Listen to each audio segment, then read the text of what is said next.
A woman is put up for sale in broad daylight, not in the shadows, not in secret, but right in front of an entire silent town. Clara Whitlock neither begs nor cries. She stands upright on the wooden platform, her hands bound, her eyes fixed on the crowd that has turned its back on her.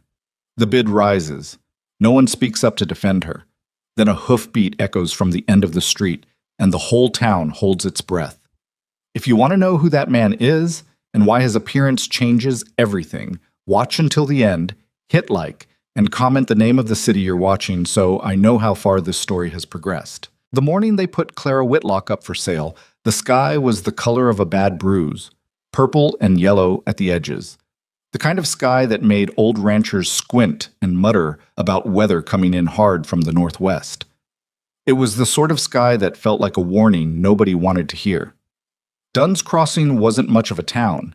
It had a main street wide enough for 2 wagons to pass without scraping axles, a saloon that smelled of sour mash and old violence, a dry goods store run by a man named Pettigrew who weighed everything on a scale that always tipped slightly in his favor, and a post office that doubled as the sheriff's office when the sheriff felt like showing up, which lately wasn't often. There was a church with a cracked bell and a hotel with 8 rooms, 5 of which had broken locks. The other 3 had locks that worked but keys that had gone missing years ago. It was the kind of town that had given up on itself slowly, the way a man dies of thirst, not all at once, but incrementally, day by dry day, until the giving up just becomes the way things are. Clara had lived 12 miles outside of Dunn's Crossing her entire life, on a piece of land that her father had broken his back clearing when she was 4 years old. She remembered watching him pull stumps from the earth with a team of mules and raw rope, his hands bleeding through the leather of his gloves, his jaw set like iron. Her mother had stood beside her on the porch of the half-built house and said, "Your father doesn't know how to stop. That's his greatest flaw and his greatest gift." Clara hadn't understood what that meant then. She understood it now. Her father was dead. Her mother was dead. Her younger brother Eli had gone east to find work 2 winters ago and hadn't written in 6 months, which probably meant he was dead too, though Clara refused to say that out loud because saying it made it too real, and she had enough real things to deal with. What she had left was the land. 43 acres of short grass and rocky soil that backed up against a creek that ran year-round, which made it more valuable than it looked. In this part of the territory, water was the only currency that actually mattered. Everything else, gold, paper money, cattle, those things could be taken away, burned, driven off. But land with water beneath it and beside it, that was something else. That was something worth killing for. Evidently, the Calhoun Syndicate had reached the same conclusion. She'd first heard the name Calhoun Syndicate 8 months ago when her neighbor Porter Gibbs rode over on his sway-backed roan to tell her that 2 men in clean suits had come to his door offering to buy him out. "Wasn't really an offer," Porter said, sitting at her kitchen table with his hat in his hands, turning it in circles the way nervous men do. "It was more like, here's what we're paying, take it or don't, but you won't like what comes next if you don't." "What did you tell them?" Clara asked. "Told them no." Porter paused. "Then my barn burned down 3 nights later." Clara didn't say anything. There wasn't much to say. "I took their money," Porter admitted quietly. "I'm sorry, Clara. I got 3 kids." She understood. She didn't blame him, not truly, though something in her had gone a little colder after that conversation. Porter Gibbs had been her father's closest friend. She'd grown up eating Sunday meals at his table, but a man with 3 children and a burned barn doesn't have many choices, and pretending otherwise was a luxury she couldn't afford to spend on bitterness. Over the following months, the pattern repeated itself across the valley. The Calhoun Syndicate sent men, sometimes 2, sometimes 4, to homesteads throughout the territory. The offers were always the same: a price below what the land was worth, delivered with a smile that didn't reach the eyes, followed by a wait of 3 to 7 days before something bad happened. A well contaminated, cattle found dead in a gully, a fence line torn down. One family, the Hargroves out near Bitter Creek, had their eldest son beaten badly enough that he lost the use of 2 fingers on his right hand. After that, the Hargroves were gone inside a week. Clara received her offer in late April. 2 men, both in suits too clean for where they were, sat across from her at the kitchen table where Porter Gibbs had sat months before. The man doing the talking was named Whitfield. She gathered this from the way the second man addressed him, quietly, when they thought she wasn't listening. Whitfield had the kind of face that had once been handsome and knew it, the sort of face that had learned to use that handsomeness as a tool and had been using it so long the tool had worn down to something blunt and tired. "Mrs. Whitlock." "Miss," she said. "Miss Whitlock, we're prepared to offer you $400 for this property, free and clear. That's a fair price given current conditions in the territory." "Current conditions," she repeated. "The market for land in this region is— my father paid $200 for this land when it wasn't worth half what it is now. You're offering me $400 for land that sits on top of the only reliable underground water source in a 40-mile radius." She set down her coffee cup. "I know what this land is worth, Mr. Whitfield. I've known since I was old enough to understand why the creek never runs dry." Whitfield's smile didn't move. That was the tell, she thought, that the smile was so fixed it had become structural, like it was holding something up underneath. "500 then," he said. "That's our final—" "No." The second man shifted in his chair. He hadn't spoken yet, and didn't speak now, but something in the way he shifted told her he wasn't used to hearing that word from people in situations like hers. "Miss Whitlock," Whitfield said, and now the smile was doing something different. It was thinning, pulling back at the corners, becoming something that looked less like friendliness and more like a warning label. "I'd encourage you to think carefully. A young woman alone on a property this size, no husband, no family in the area to speak of." "Get off my land," Clara said. They left. They didn't hurry about it, which was its own kind of message. 3 nights later, someone cut her fence lines on the eastern pasture. She spent the better part of a cold night in the dark restringing wire by lantern light, alone, her fingers going numb in the wind.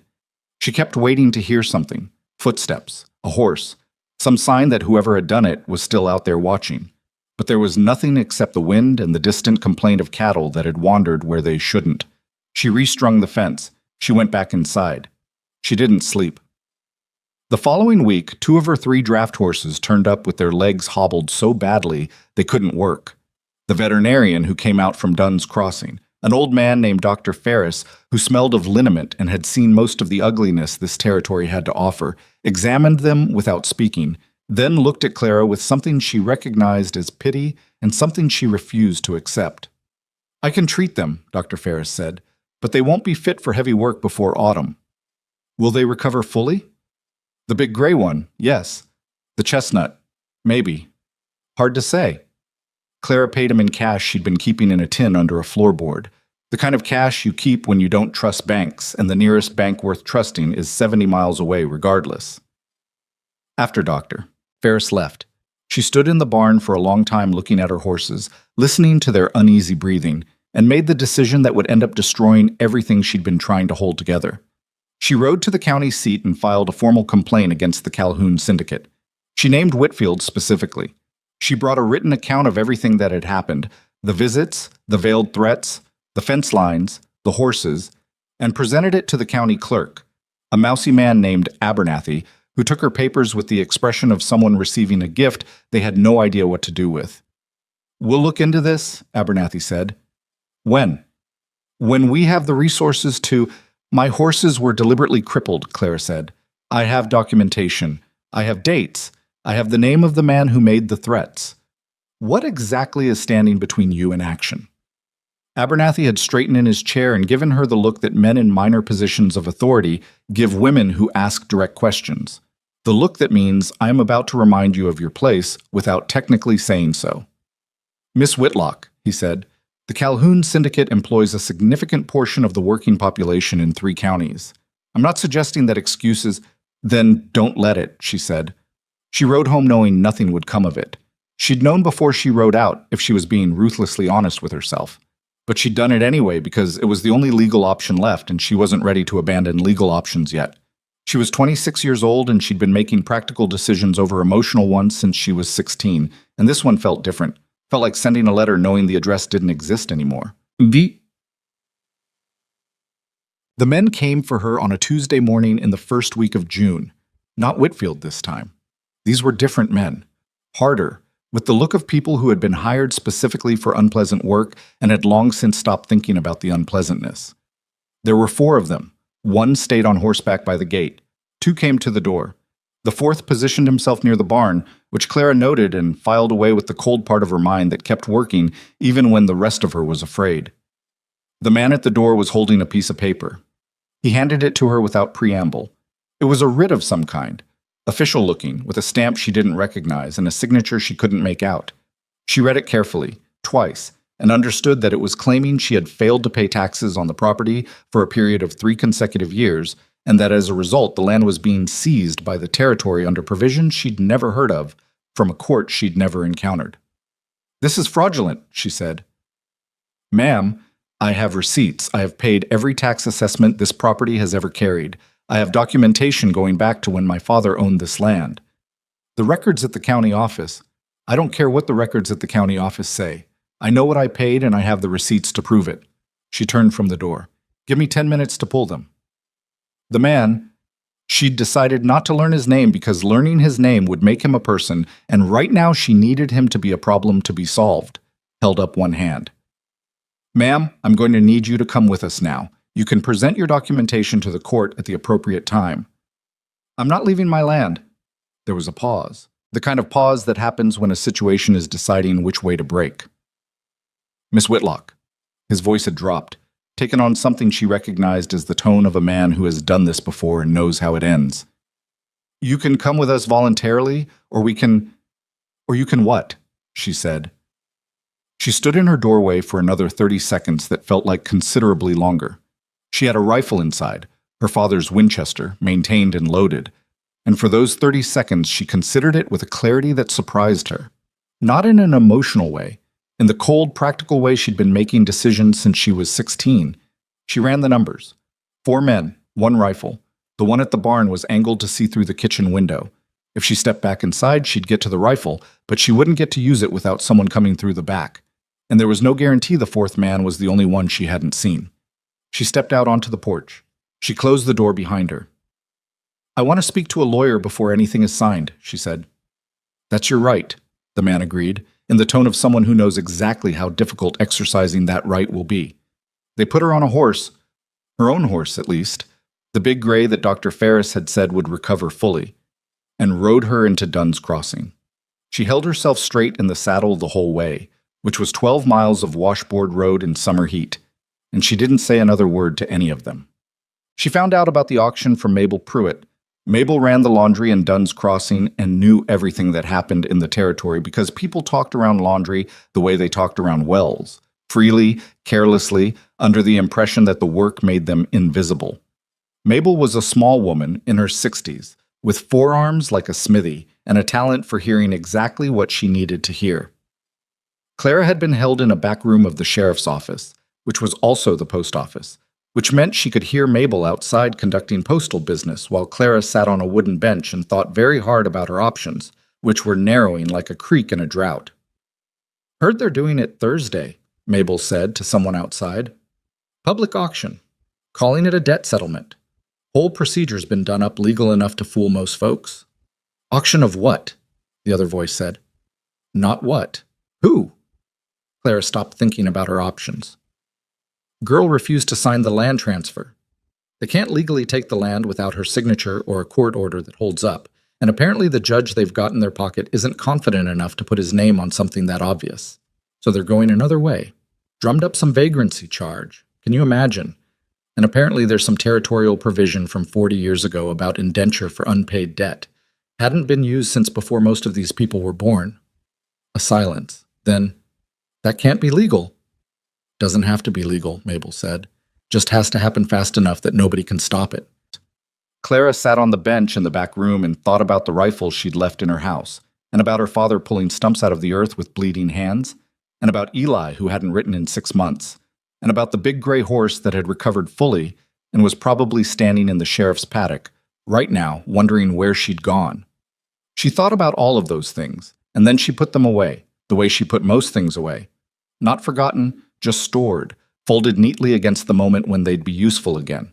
And she made herself focus on what she could do right now, today, in this room, with what she had. The answer was not much, but not nothing either.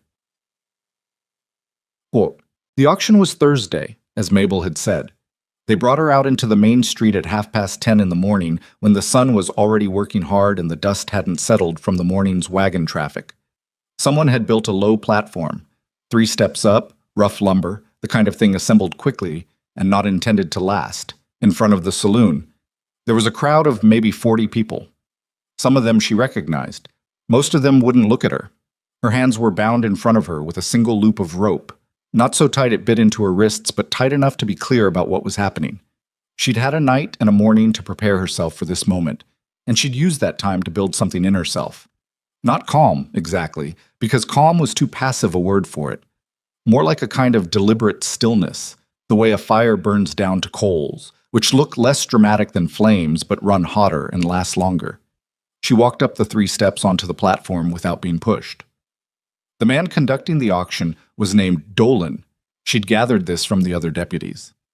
Dolan was a wide man with a round, red face and small, pale eyes that moved constantly, never resting on anything for more than a moment, as though the world was a landscape he was perpetually navigating for threats. He had a voice built for projecting across open spaces, which he demonstrated immediately. This proceeding is authorized under Territorial Provision 1844, Section 9, pertaining to settlement of public debt through bonded service.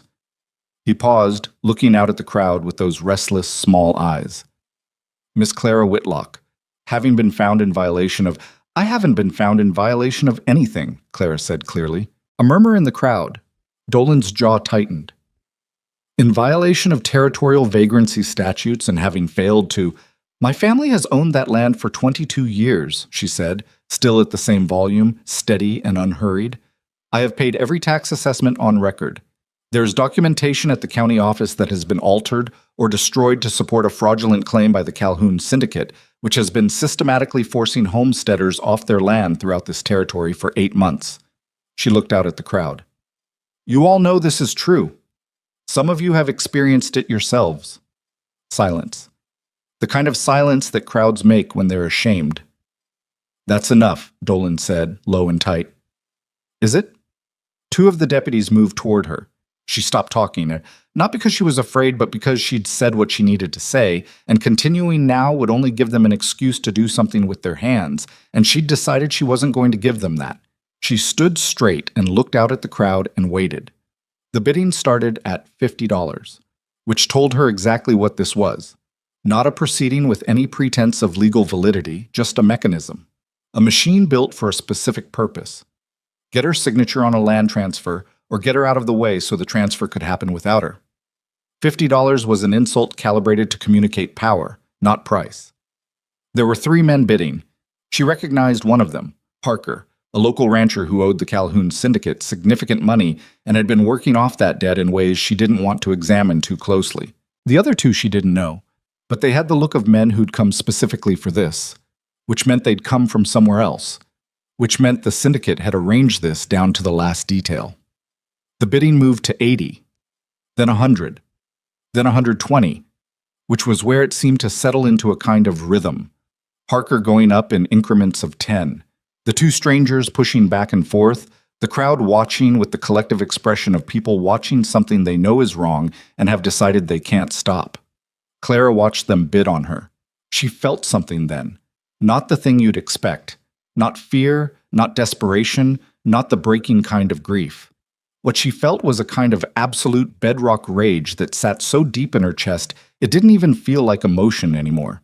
It felt geological. It felt like the creek that ran through her land, that ran year-round because it was fed from underground, from something that didn't depend on rain or season or the mercy of the surface world. The bidding had reached $170 when the sound started.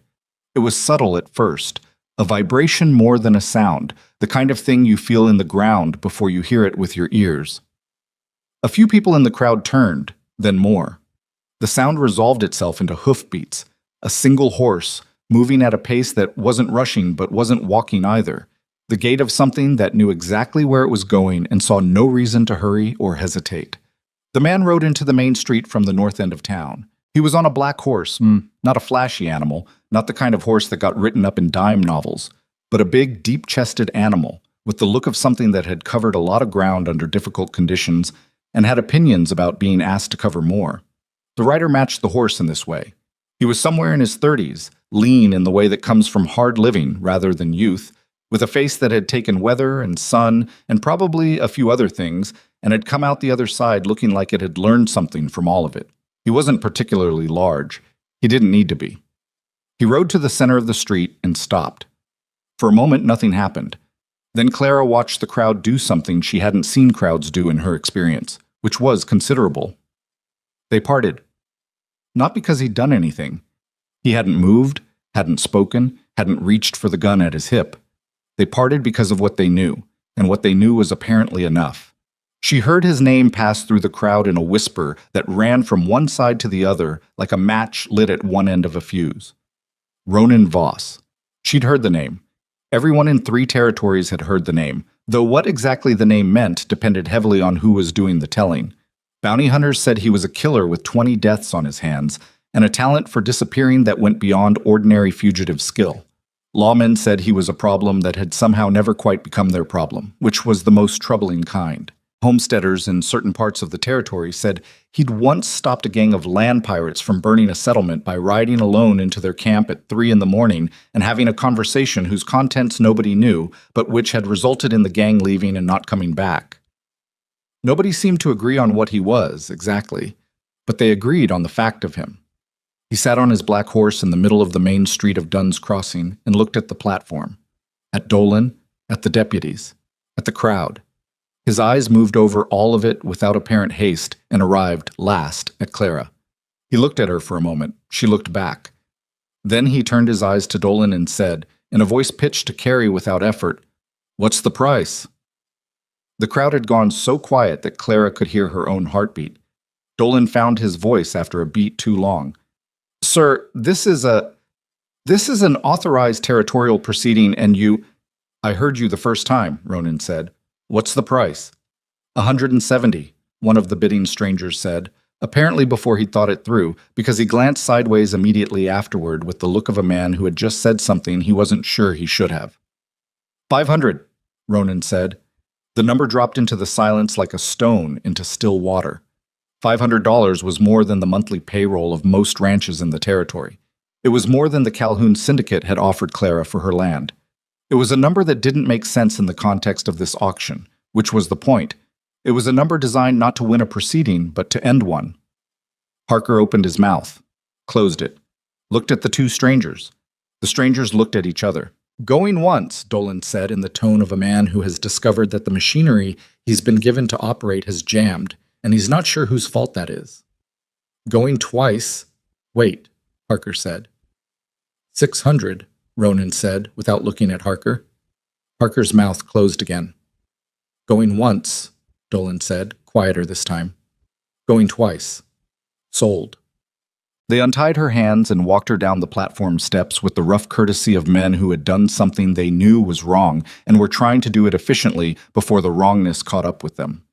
Clara stepped off the last step onto the ground and stood for a moment, her wrists working against each other out of habit, even though the rope was gone, and looked at the man who had just bought her. He was counting out bills from a leather wallet that had seen significant use. The process was unhurried, deliberate, like a man paying for something ordinary. A meal, a night's lodging. He handed the money to Dolan without looking at Dolan, signed the paper that Dolan pushed at him without reading it, which made her think he'd already decided the paper was meaningless and was only signing it to complete the transaction and make everyone stop standing in a street. He put the wallet away. He looked at her. Up close, his eyes were an unremarkable gray-brown, the color of creek water after a rain. There were lines at the corners from squinting into sun, and a thin scar along his jaw that had healed a long time ago and wasn't notable except that she noticed it. "You Clara Whitlock?" he said. "Yes," she said. "You own 43 acres with water rights outside of town." "I own 43 acres, she said, careful with the word. "What's left of it?" He nodded once, as if this confirmed something he'd already worked out. He looked at her for another moment with an expression she couldn't categorize. Not pity, definitely not that, and not the particular kind of interest that made her careful around men she didn't know. Something more like assessment. The way you look at a piece of ground before deciding whether to cross it. "I'm not your property," she said. "No," he agreed, and said it simply enough that she believed he meant it. "You're not." Then what am I? He turned away and picked up his horse's reins from the post where he'd tied them. Right now? You're someone who needs to not be standing in the street when those men finish counting that money and start thinking about what just happened. He swung up into the saddle with the ease of someone who had done it 10,000 times. He looked down at her. Your horse is in the paddock behind the sheriff's office. I'd get it and follow me. Follow you where? Somewhere that isn't here. She looked at him for a long moment. Behind her, she could hear Dolan talking to someone in a low, agitated voice. She could feel the crowd beginning to dissolve the way crowds do when the spectacle is over and reality is coming back in around the edges. She looked at the 3 men who had been bidding on her, and 2 of them were already watching her with the specific attention of people who had just been interrupted from something they fully intended to finish. She went and got her horse. None. She didn't follow him. She rode beside him, which was a distinction she made deliberately and which he accepted without comment. They left Dunn's Crossing by the North Road, which was not the road toward her land. She noticed this. My land is south, she said. I know. We're going north. Yes. Because? Because south is where they'll look first, he said. She thought about this. It was logical. She could argue with his direction, but not his reasoning, and she was a practical woman. They rode for an hour before he said anything else. The land north of Dunn's Crossing was rougher than what she was used to. Less grass, more rock, the earth taking on a reddish cast that deepened as the sun climbed toward noon. She'd been through this country once, years ago, with her father, checking the boundary markers on a neighboring property he'd been asked to witness. You knew about the auction before today, she said. It wasn't a question. Yes. How long before? He took a moment before answering, which she was beginning to understand was not evasion, but habit. He was someone who thought before speaking, which was rarer than it should have been. 3 days, he said. Who told you? Woman named Mabel Pruitt. Clara turned and looked at him. His profile didn't offer much, just the strong, weathered line of a face that had been a lot of places and hadn't softened for any of them. Mabel told you, she said. Sent word. Said there was a woman outside of Dunn's Crossing who'd made trouble for the Calhoun Syndicate and was about to get buried for it. Said someone ought to do something about that. And you decided you were the someone. Mabel can be convincing. Clara turned back to watch the road. A hawk was working the thermals to the west, circling in that patient, mechanical way hawks have that looks lazy until you remember what it's actually doing. I want to be clear about something, she said. All right. I'm not in your debt.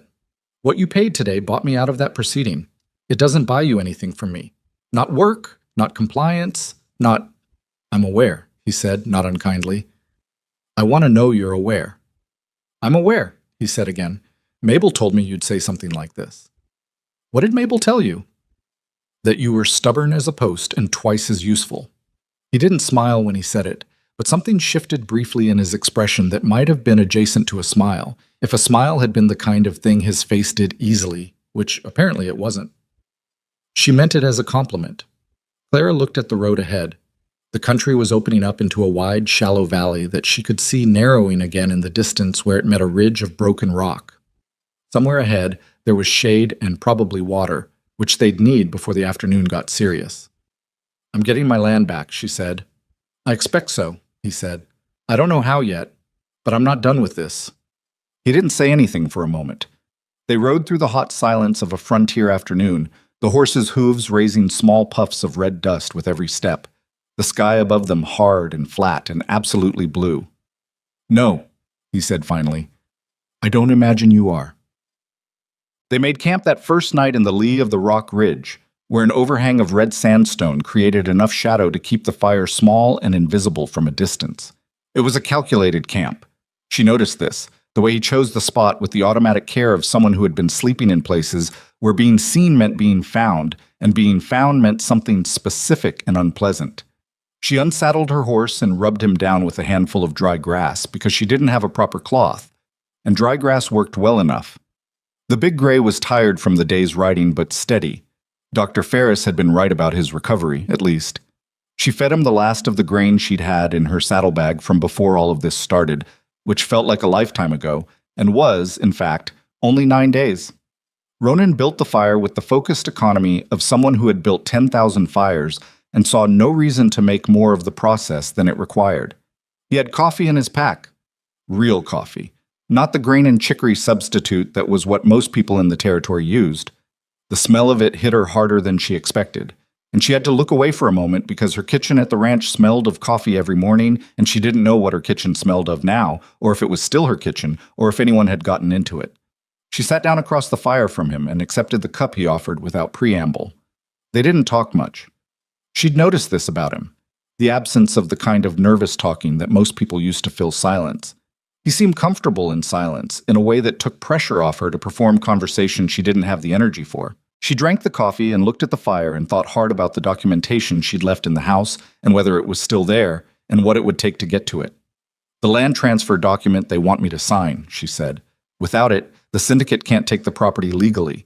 Even with whatever they've done to the county records, they still need my signature or a legitimate court order." Which means I'm still the problem. Getting me out of the way at the auction, that was about creating enough distance between me and the land that the paper trail gets complicated. But it doesn't actually solve their problem. He was looking at the fire, not at her. "No," he said. "So they'll come after us?" "Yes." "How quickly do you think?" "Tomorrow, probably. Tonight, if they're organized enough, which I don't think they are." He picked up a stick and turned a piece of burning wood over in the fire. Whitfield runs a tight operation, but he relies on other people doing the scrambling. Once something goes sideways, there's a gap while he figures out who to send. She looked at him. "You know Whitfield." A pause. "I know of him." "How?" He set down the stick. He looked at her across the fire, and for a moment something shifted in his expression in a way she couldn't read. Not discomfort exactly, more like the careful positioning of a man deciding how much of a room to let you into. "The Calhoun Syndicate's land consolidation scheme," he said, "isn't limited to this territory. I've been watching them for a while. What they're doing here is the third time I've seen this same pattern." "Where else?" "Vermilion County, 3 years ago. 14 homesteads absorbed over about 6 months. Before that, the River Flat settlements in the Eastern Territory. Similar approach. Inflate a legal pretext, move fast, use local officials who owe them something." "Did those settlers get their land back?" He was quiet for a moment. The fire popped and settled. "Some of them," he said. She heard what he didn't say. She stored it with the other things she'd stored that day and moved past it. "My documentation is in my house," she said. "Tax receipts, the original land grant, correspondence with the county office, everything. If I can get back in and pull those documents before they clear the property, I have something to bring to a judge outside this territory, someone the syndicate doesn't own." "That's a sound approach," he said. "Getting back in is the problem." "I know." "They'll have someone watching the property." "I know that too." She looked at him across the fire. "Are you going to help me or not?" He looked back at her. Whatever assessment he'd been running on her since the street in Dunn's Crossing seemed to reach some kind of conclusion. "I'm going to help you," he said. "Not as a concession, just as a fact, the way you state a fact about weather or terrain. This is what the ground looks like. This is what I'm going to do." Clara nodded. She looked back at the fire and finished her coffee and didn't say thank you, because it seemed to her that the situation was not the kind that called for thanking. It called for thinking and planning and the kind of careful patience that her father had practiced when he was pulling stumps out of the earth. Not fighting the thing directly, but working at it from multiple angles, using leverage where brute force wouldn't serve, and accepting that some things came out hard no matter how smart you were about it. Outside the ring of firelight, the frontier night was enormous and dark and indifferent to all of it. The wind moved through the rock above them with a sound that was almost like breathing. She thought about her land. She thought about the creek that never ran dry. She thought about what it meant that Ronan Voss, a man who moved through this territory like a weather pattern, feared and uncontained, had spent $600 on her freedom without asking for anything in return, at least not anything she could see yet. She thought about Mabel Pruitt, who knew everything, and who had decided that Clara Whitlock was worth sending for help. She wasn't done, not by a distance. The fire burned low. Above the sandstone ridge, the stars came out in the way they only come out on clear frontier nights. Not one or two, not a scatter, but all of them. The whole enormous indifferent sky, close enough that you could almost believe it was something you could reach. Clara looked at it for a while. Then she lay down with her saddle for a pillow and slept like someone who had made a decision and was done arguing with herself about it. She woke before dawn to the sound of Ronan moving around the camp with the quiet, deliberate efficiency of someone accustomed to leaving places before daylight made leaving complicated. The fire was already out, not banked, fully out, the ash cold enough that he'd smothered it sometime in the night while she slept. She noticed this and filed it away with the other things she was accumulating about him. The way he'd chosen this campsite with its natural concealment, the way he'd paid for her without theater or negotiation, the way he spoke in short sentences that contained more than they appeared to. She sat up. Her back ached from the ground, and her mouth tasted of yesterday's dust and cold coffee. These were ordinary discomforts, and she dealt with them the way she dealt with most discomforts, which was to acknowledge them briefly and then ignore them. "There's water," Ronan said, without looking up from saddling his horse. He nodded toward the rock face where, in the gray pre-dawn light, she could see a thin seep staining the sandstone dark. She went to it, cupped her hands under the trickle, drank enough to clear her head, and splashed some on her face. The water was cold enough to make her breath catch. By the time she'd saddled the gray, the sky to the east had gone from black to a deep, reluctant purple. They rode out of the overhang's shadow without speaking, the horses moving carefully over the uneven rock until they reached flatter ground and could pick up pace. "We're going to my property today," Clara said. Not a question. "Not directly," Ronan said. "Then how?" "There's a man named Sellers who runs a relay station about 7 miles east of your property line. Old stage line stop, not used commercially anymore, but Sellers stays on. He knows this territory better than anyone I've dealt with, and he'll know who the syndicate has watching your land and where they're positioned." "You've worked with him before." "Once or twice." She noticed he didn't say what the work had been. She decided not to ask yet. "And if they've already cleared the house," she said, "then we deal with that when we know it." Clara looked at the horizon, which was sharpening by degrees as the light came up. "My documentation is in a tin box under the kitchen floorboard, third board from the east wall near the stove. It's not obvious unless you know it's there." "Did Whitfield's men know it was there?" "No, they were looking for a signature, not for papers. When I left with them, I didn't go back inside." "Then odds are good it's still there," he said. "People don't tear up floors unless they know there's something under them." This was logical. She held on to the logic because logic was what she had. The relay station materialized out of the landscape after 2 hours of riding. A low building of horizontal logs chinked with pale clay, a small corral with 3 horses in it, and a man sitting on an upturned crate outside the door doing something with a length of leather that might have been harness repair. He was old, or close enough to old that the distinction didn't matter much, with a white beard trimmed close and the kind of stillness that very alert people develop as they age, learning to keep the alertness on the inside where it doesn't advertise itself. He saw them coming from a long way off and didn't change his posture or his pace of work, which was its own kind of message. "Boss?" he said, when they dismounted and tied the horses. "Sellers," Ronan said. Sellers looked at Clara with eyes that were older than the rest of his face. "You'd be the Whitlock woman." "Yes," she said. "Heard about Thursday. Word travels." He stood up from the crate, joints audible in the morning quiet. "Come inside. I made coffee an hour ago. It'll taste like it." The inside of the station was one room, efficient in the way of spaces lived in by someone alone who has stopped trying to make the space look like anything other than what it is. There was a table, 3 chairs of varying provenance, a stove with a coffee pot on it, a bunk against one wall, and a shelf of supplies organized with military precision.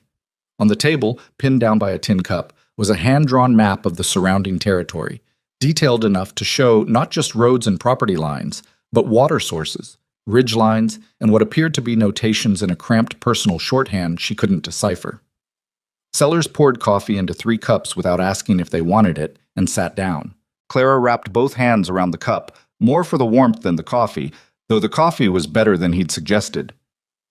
"Whitlock property," Ronan said. "What's the watch situation?" 2 men, Sellers said. "Syndicate outriders. Been there since Wednesday night, before the auction. One covers the road approach, positioned up the ridge. Other one's at the house itself, sleeping in it from what I can tell, which will make your friend here unhappy to hear." "They're sleeping in my house," Claire said flatly. "Just the one. Other one camps on the ridge, which suggests they haven't been told to make themselves comfortable, just visible." Sellers picked up his cup. Whitfield sent 4 more men through here yesterday evening, heading south. Don't know their destination, but the timing suggests they're either watching the Duns crossing roads or setting up a wider net. Ronan looked at the map. What time does the Ridgeman switch? Far as I've been able to determine, they don't. Same 2 men rotating sleep by their own arrangement. Means one of them is always tired. Sellers paused. The one in the house is Peril Mackin. You know him? Something shifted in Ronan's expression. Not much, but Clara was watching carefully. I know him, Ronan said. Is that a problem? She asked. It's a complication, he said. What kind? He looked at her. Mackin is competent. He doesn't rattle easily, and he doesn't make the kind of mistakes that create opportunities.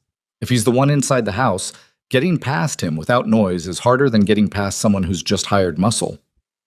Does he know you? Yes. Will that help or hurt? Ronan considered this in that way he had of actually considering things before answering. Depends on what we want to accomplish when we get there. Clara set down her cup. She looked at the map on the table, at the line that represented her property, the mark that Sellers had made indicating the position of the Ridge Watcher.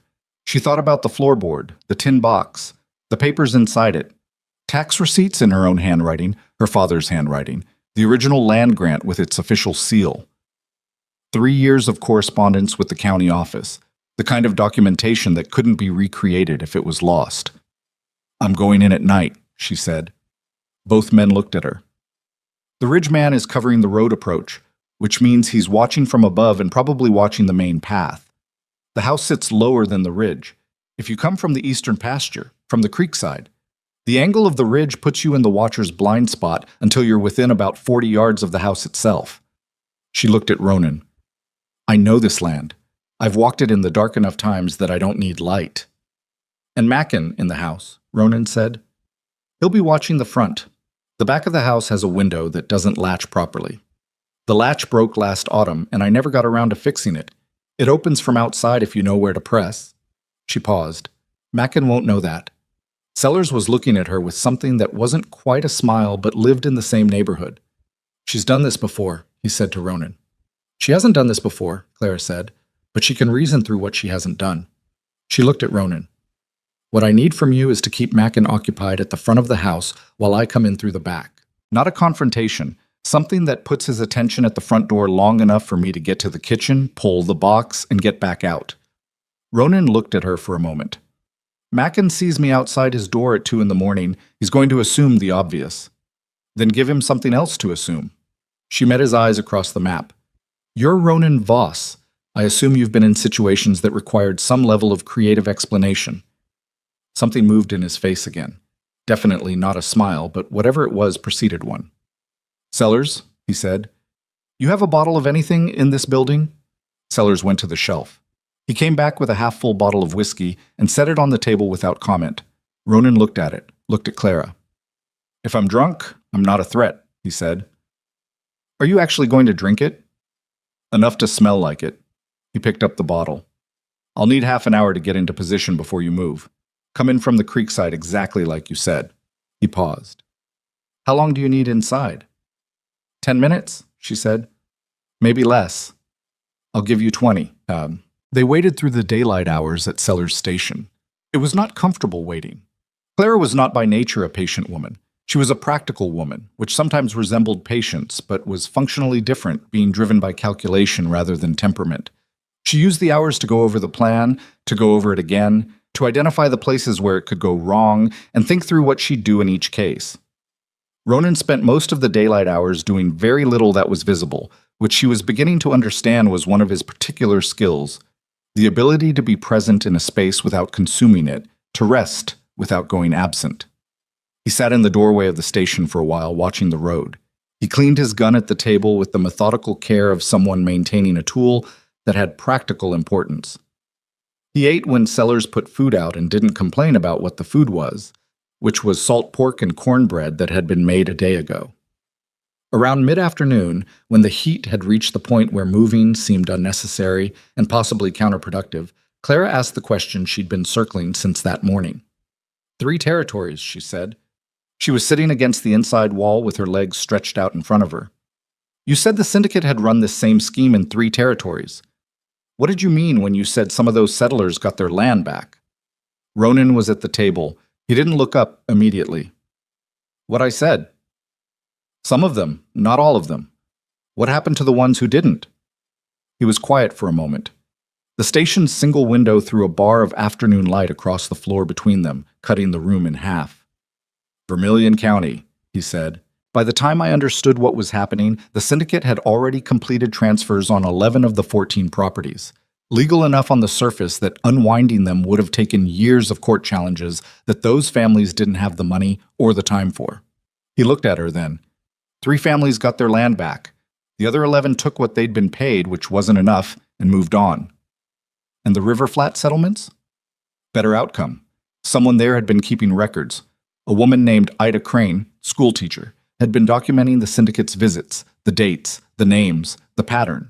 When I got there, she already had most of what was needed. We took it to a federal circuit judge outside the territory, and he issued an injunction inside 2 months. Clara absorbed this. That's what I have, she said. Documentation. That's what you might have, he said, careful with the word. If the tin is still there. It's still there. He looked at her steadily. You sound certain. I am certain. I know that house. I know those people. Whitfield's men don't tear up floors without orders, and Whitfield doesn't give orders he doesn't need to because every unnecessary action is a thing that can be observed. She pressed her back against the wall. He wanted my signature. He didn't get it. His next move is to make the land transfer happen some other way. Legal enough to stand up to a brief inspection, at least long enough to sell it on to someone else. He doesn't need to know about the documentation because he doesn't think I'll be in any position to use it. He knows about the auction result, Ronan said. He knows you left with me, which means he's counting on his men catching up with us before I can get to anyone who can use the papers. She paused. How long do we have before that's likely? If those 4 riders sellers saw are covering southern roads, maybe 2 days before they figure out we went north. After that, he shrugged once, economically. Less time. Then we get the papers tonight, and we ride toward the territorial capital tomorrow. It's a 4-day ride to the territorial capital. Then we'd better be efficient. Sellers, who had been listening to all of this from his bunk, with his eyes half closed in the manner of a man pretending to be somewhere between awake and asleep, said without opening his eyes fully, There's a faster option. Judge Alderman holds circuit court at Harlan Crossing, 18 miles north of here. He's been there 3 weeks, leaves in 4 days. Clara looked at him. Is he a fair judge? He's an honest one, Sellers said, which was a meaningfully different answer, which in this territory is rarer and more useful. You know him? Know of him. Sellers opened his eyes fully and sat up. He put 2 of Whitfield's associates in a territorial prison 2 years ago on a land fraud charge in another district. Whitfield's been careful to keep his operations out of Alderman's jurisdiction ever since. Which is why he's using Dunn's Crossing, Ronan said, almost to himself. He looked at Clara. Dunn's Crossing is on the border of Alderman's circuit. Then we take the papers to Alderman at Harlan Crossing, Clara said. 18 miles north.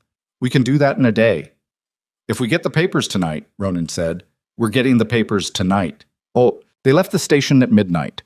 Sellers had offered to come with them, and both Clara and Ronan had declined simultaneously and for different reasons. She, because more people meant more chances of sound. He apparently for reasons he didn't fully articulate, but which she suspected had to do with keeping Sellers uninvolved in whatever Ronan's history with Mackin turned out to mean. The ride to her property in the dark was not pleasant.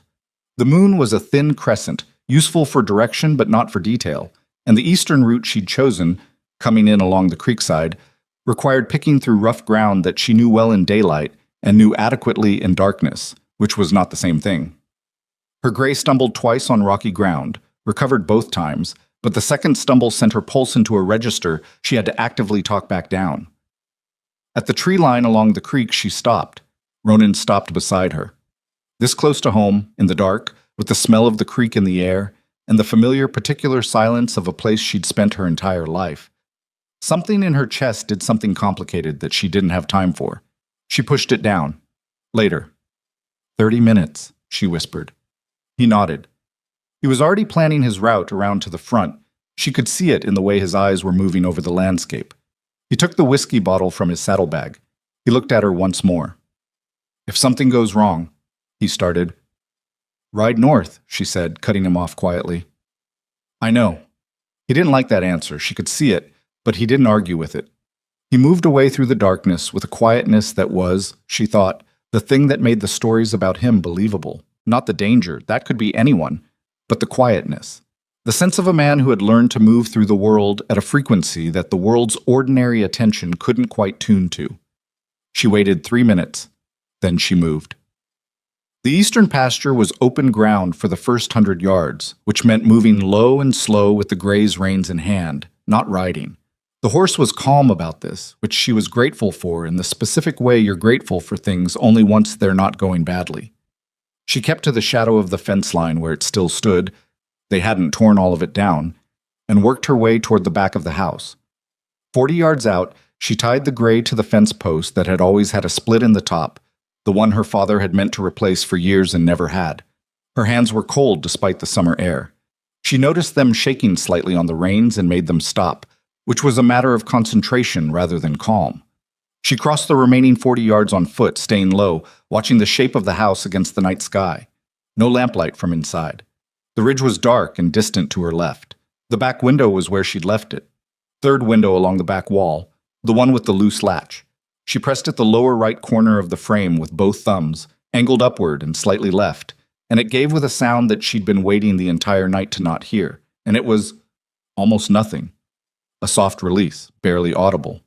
Inside, the kitchen smelled of her kitchen, coffee and ash and the faint trace of the dried herbs she kept on the shelf above the stove. It was an ambush of the ordinary, and it hit her harder than any fear had. She stood in the dark of her own kitchen for 4 seconds that she would never quite account for, and then she moved to the stove. Third board from the east wall. She found it by memory and feel, pressing along the boards until she found the slight give of the unfixed one. She worked her fingers under the edge. The board came up with a sound like a held breath being released. The tin was there. She pulled it out. It was heavier than she remembered, or her hands were weaker than usual, one or the other. She held it against her chest for a moment, feeling the solidness of it, and then she moved back to the window. From the front of the house, she heard Ronan's voice, carrying, slightly blurred at the edges in a way that was either very good acting or the result of actually having drunk enough whiskey to be convincing. She couldn't make out words. She didn't need to. She could hear Macken's response, clipped and suspicious, and she could hear that both voices were at the front door. She went out the window the way she'd come in, pulling it almost closed behind her, leaving it at the angle it had always rested at when not properly latched. She crossed the 40 yards to the fence post. She untied the gray. She did not look back at the house because looking back was not useful, and she didn't engage in things that weren't useful. She moved north along the fence line and waited. Ronan found her 11 minutes later. She heard him before she saw him, which was unusual, and she realized it was because he was doing a credible imitation of someone who had been drinking, a slightly heavier footfall, a marginally less exact navigation of the ground. He came out of the dark and stopped when he saw her. "You have it," he said, seeing the tin. "I have it." He looked at it, then at her. She couldn't see his expression in the dark, but something in his posture shifted, a very small release of something he'd been carrying. "Macken?" "Still at the front door, last I heard." "He let me leave," Ronan said.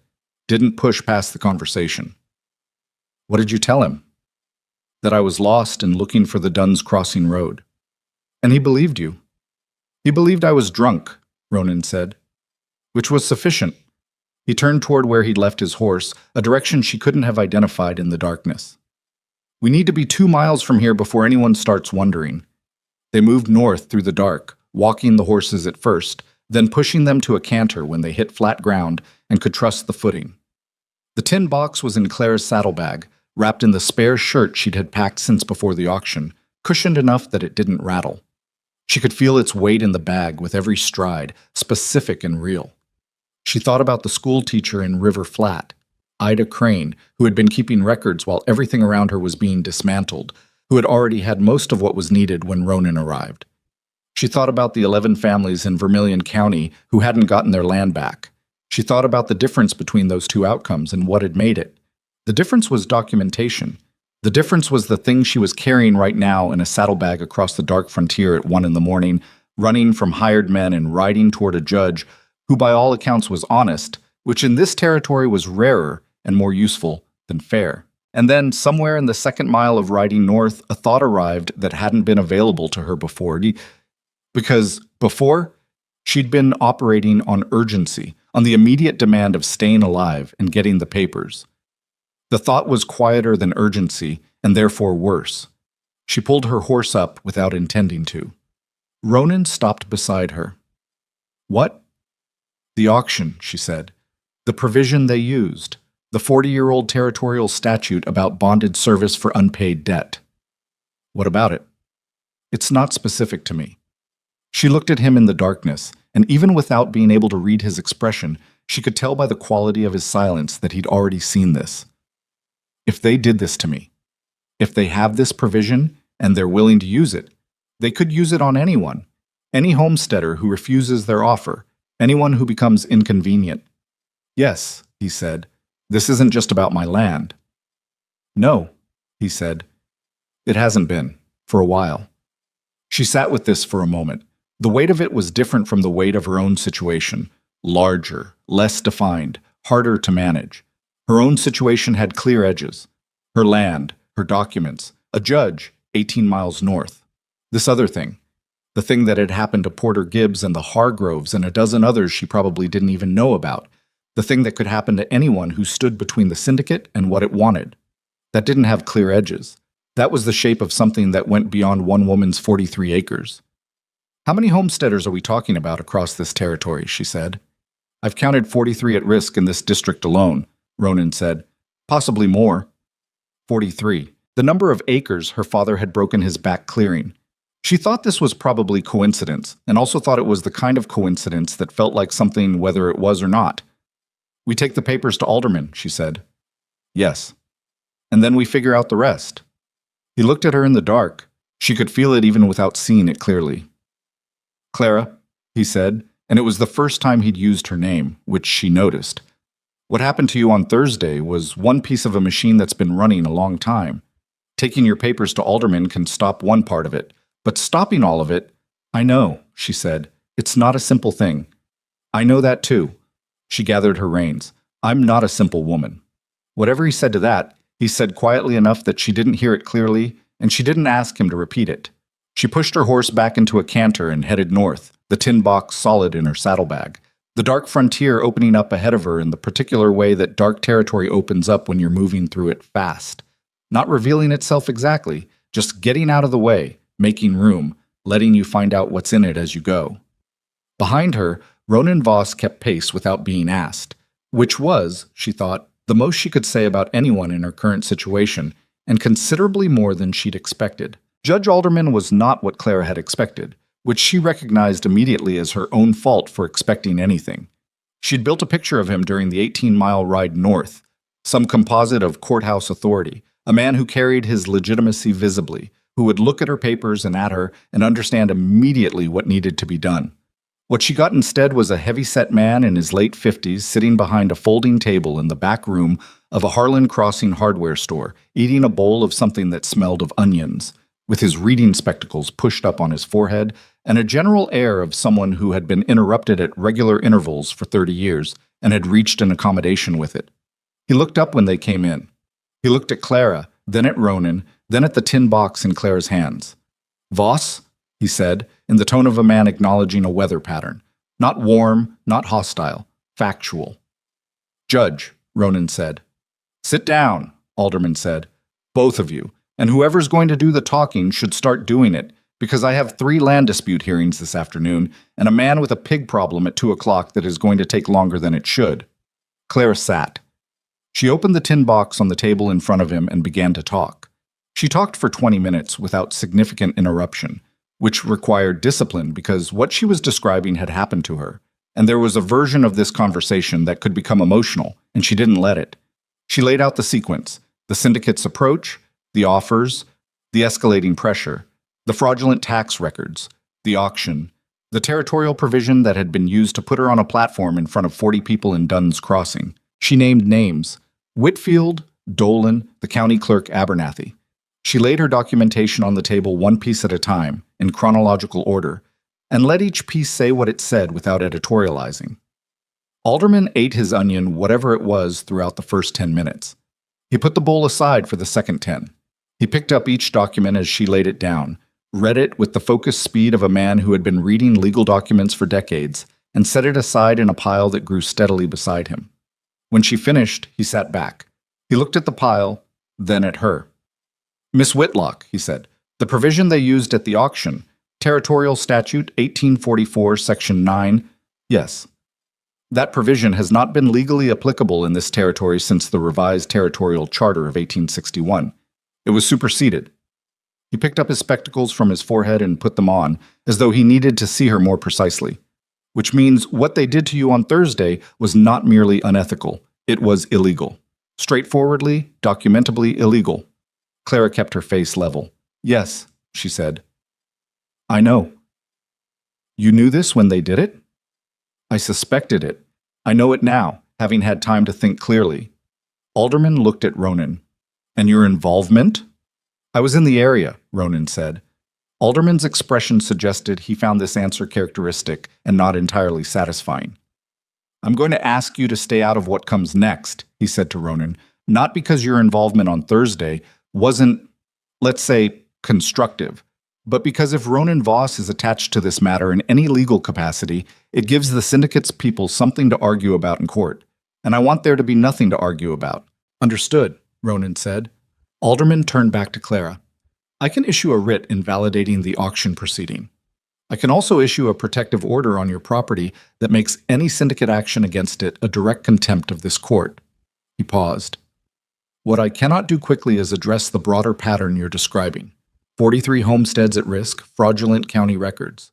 That requires a formal investigation, and investigations require time that the people involved may not have." "How much time does the writ take?" Clara asked. "I can have it drafted and signed by end of day. And getting it enforced, getting someone to actually go to my property and remove the men who are sleeping in my house?" Alderman looked at her over his spectacles with the expression of a man who appreciated precision. "The Territorial Marshal's office has jurisdiction. I'll send a rider to Marshal Cree in Dunn's Crossing this afternoon." He paused again, differently this time. "Marshal Cree is not in the syndicate's pocket, as far as I can determine. He is, however, cautious. He'll enforce a court writ. He won't move faster than he needs to." "How long?" 2 days, perhaps 3. Clara sat with this. 2 or 3 days was not ideal. 2 or 3 days was time the syndicate had to move, to complicate, to manufacture additional legal obstacles. 2 or 3 days was also, she reminded herself, infinitely better than nothing, which was what she'd had 72 hours ago. "Do it," she said. They spent the day in Harlan Crossing waiting for Alderman's clerk to finish the paperwork, which the clerk accomplished with the pained efficiency of someone working faster than was comfortable. Clara used the time to write out a full formal account of everything she knew about the syndicate's operations.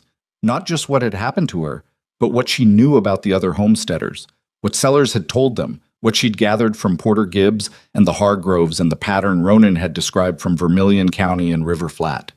She wrote it in the careful, precise hand her mother had insisted she develop, filling 6 pages from a pad of paper she bought from the hardware store's front counter. She gave the account to Alderman's clerk to be attached to the formal record. The clerk took it with the slightly overwhelmed expression of someone whose afternoon had not gone in a predictable direction. Ronan spent most of the day outside, which she gathered was deliberate. His presence in Harlan Crossing would be noticed, and noticed presence meant questions, and questions meant the kind of attention neither of them needed while Alderman was drafting writs. She saw him once, across the street, talking to someone she didn't recognize. A brief exchange, both men angled slightly away from the street, in the manner of a private conversation conducted in a public space. She filed it away. By late afternoon, she had the writ in the tin box alongside her other documents, and she walked out of the hardware store into the early evening heat of Harlan Crossing with the specific feeling of someone who has completed one thing and is immediately confronted with the size of the next thing. Ronan was waiting by the horses. He'd acquired supplies at some point. She could see the saddlebags were fuller than they'd been.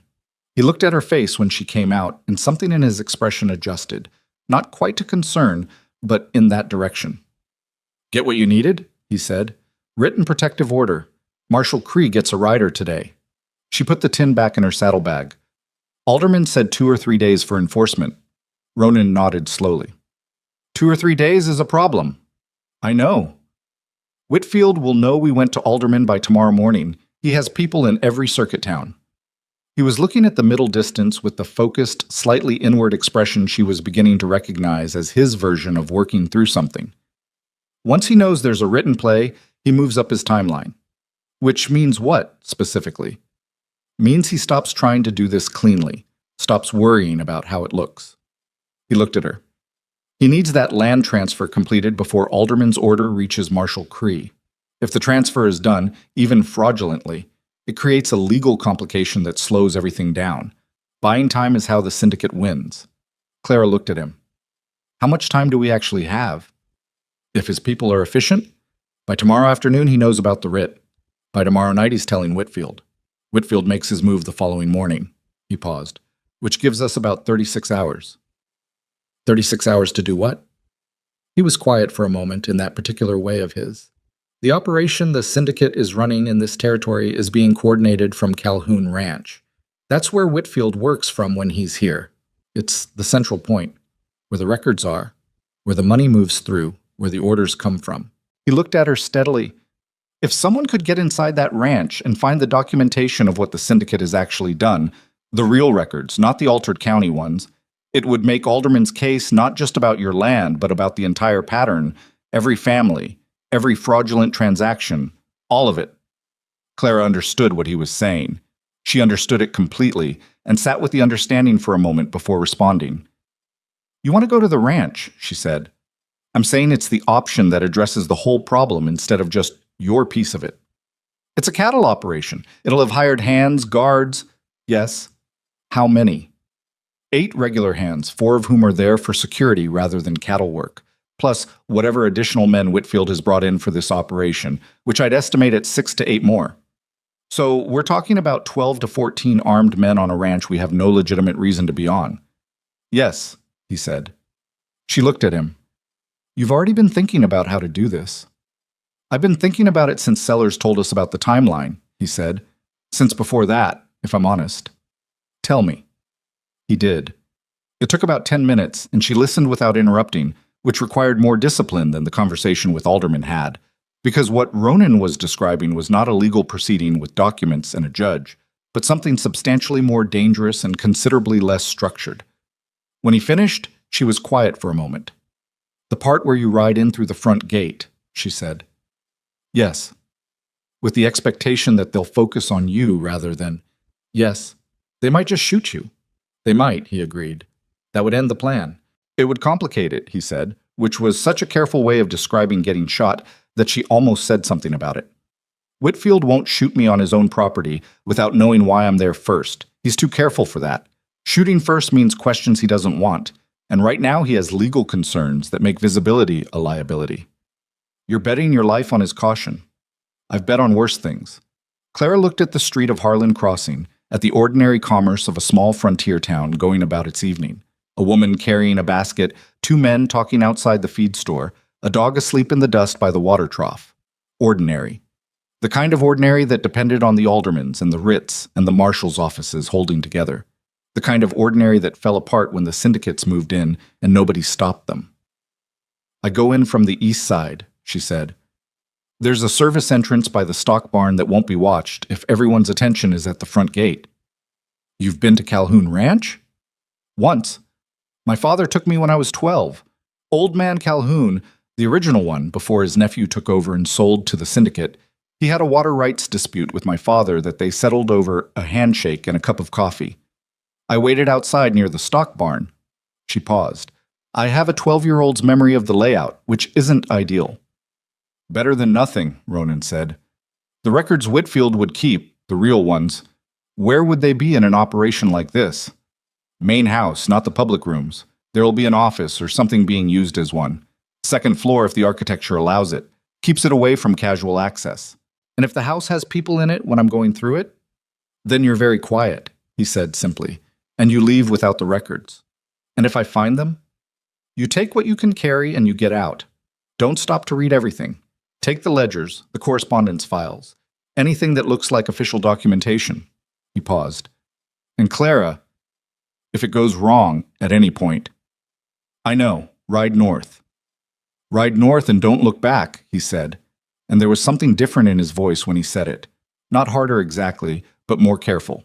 Like someone placing a thing down very precisely because it matters that it lands exactly right. What you're carrying in that tin box is worth more than anything we might find at the ranch. Don't throw that away trying to get everything. She looked at him for a moment. He meant it. She could tell he meant it, which was the part she turned over in her mind for a few seconds before setting it aside.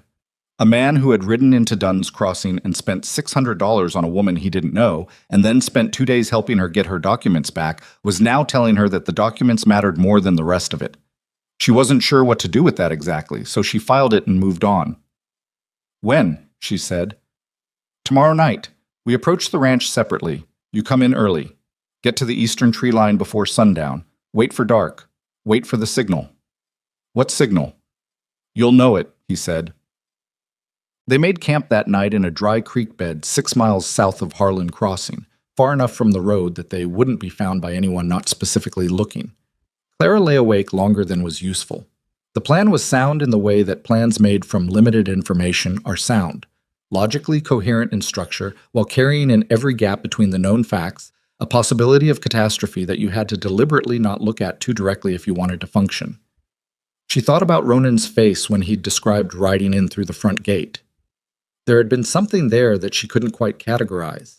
Not fear, or not only fear, something older than fear that had made peace with it and lived alongside it now as a permanent feature of the landscape.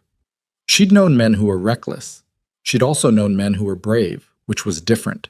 Reckless men didn't calculate odds. They simply didn't hold their own safety in high enough regard to bother. Brave men calculated the odds and went anyway, for reasons. What Ronan Voss was, she thought, was something else again. A man who had looked at the odds so many times that the calculation had become as automatic and emotionally neutral as breathing. He wasn't reckless, and he wasn't performing courage. He was just someone for whom this was the kind of thing that happened, and he dealt with it. She found that more unsettling than she expected, and she wasn't entirely sure why. She slept eventually. They separated the following afternoon 8 miles from Calhoun Ranch. Ronan took the main road. Clara took a wide loop east through broken country that added 2 hours to her ride and brought her to the tree line on the property's eastern edge, just as the sun was dropping below the ridge behind her. She watched the ranch from the tree line. It was larger than her 12-year-old memory had registered, or it had grown since then, which was possible. The main house was 2 stories of white-painted timber that had been added onto at least twice, a newer wing attached to the north side with fresh wood that hadn't taken the weather yet, and stood out against the older structure. There were 2 large barns, a bunkhouse, several outbuildings of various sizes, and a corral that held more horses than a working cattle operation strictly needed. The extra horses told her something she already knew about what this place had become. She counted movement. A man near the main barn working on something at the corral fence. 2 men near the front gate that she could partially see through the tree line. A light in the bunkhouse window. A light in the main house downstairs. She settled in to wait. The ground was hard and the insects were lively, and a thorn she hadn't noticed caught her sleeve and held it until she worked it free without tearing the fabric, which was a small victory she allowed herself. The signal came at what she estimated was 2 hours past dark. It was not subtle. From the direction of the front gate, she heard a voice, Ronan's, raised to a conversational pitch that somehow carried without sounding like a shout.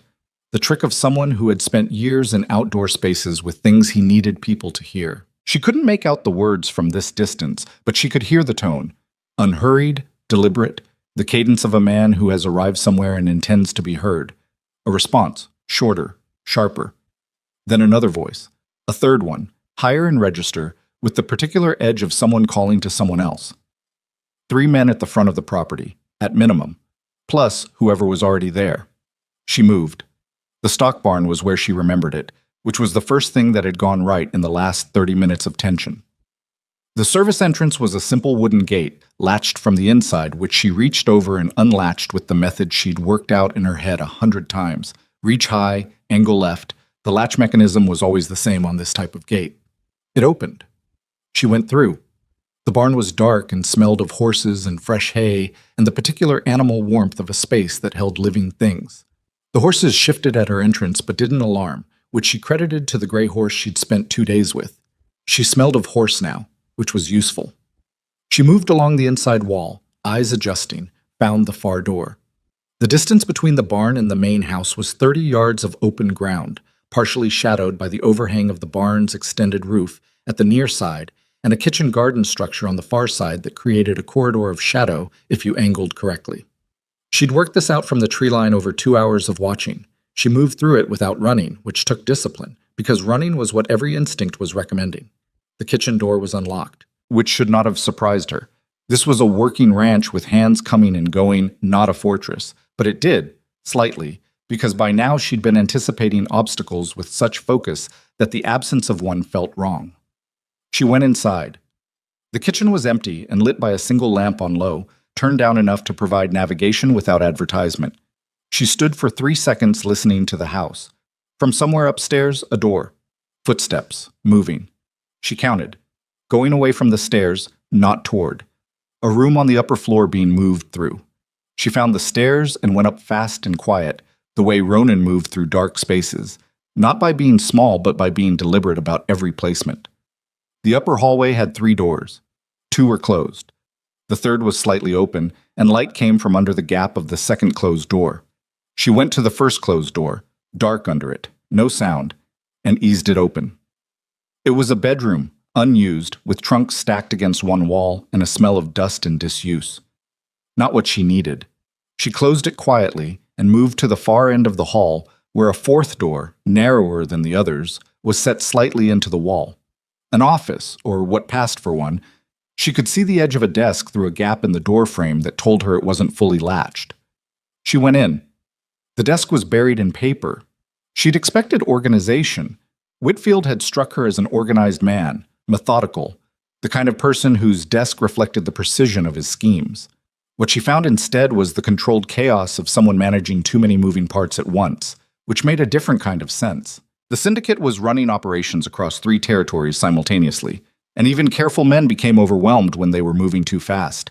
She started going through the papers with the speed of someone who knows what they're looking for and is trying not to think about what's happening downstairs or outside or in the spaces between here and the tree line. Correspondence first. She found a letter bearing the Calhoun Syndicate letterhead that referenced property acquisitions in the Dunn's Crossing district and named specific parcels with their dimensions and water rights assessments. She took it. Beneath it, a ledger, narrow blue cloth cover, the kind used for accounts. She opened it. Column after column of property transactions with dates, prices paid, names. Some of the names she recognized: Porter Gibbs, Hargrove, 7 or 8 others. And beside each name, a second column with numbers substantially higher than the prices paid. What the land had been sold on for, she realized. The difference between what the syndicate had forced from frightened families and what they'd immediately sold it for. She took the ledger. She kept going. At the bottom of a stack of correspondence, she found something she hadn't expected and which changed the specific gravity of everything she was holding. A letter from a name she recognized as a territorial legislator discussing proposed revisions to the land grant administration process that would, once implemented, make transactions like the ones in the ledger retroactively legitimate. It was dated 2 months ago. The revisions had not yet passed, but the letter suggested they were expected to, and that the writer had been assured of this by parties who were not named, but whose influence was implied clearly enough that anyone reading it would understand. The entire scheme was larger than she'd known. The syndicate wasn't just stealing land, it was buying the law that would eventually protect it. She took the letter. She arranged the remaining papers as close to how she'd found them as she could manage, which wasn't very close, but was better than leaving obvious gaps. She closed the ledger into her shirt. She was at the office door when the footsteps started on the stairs. Not one person.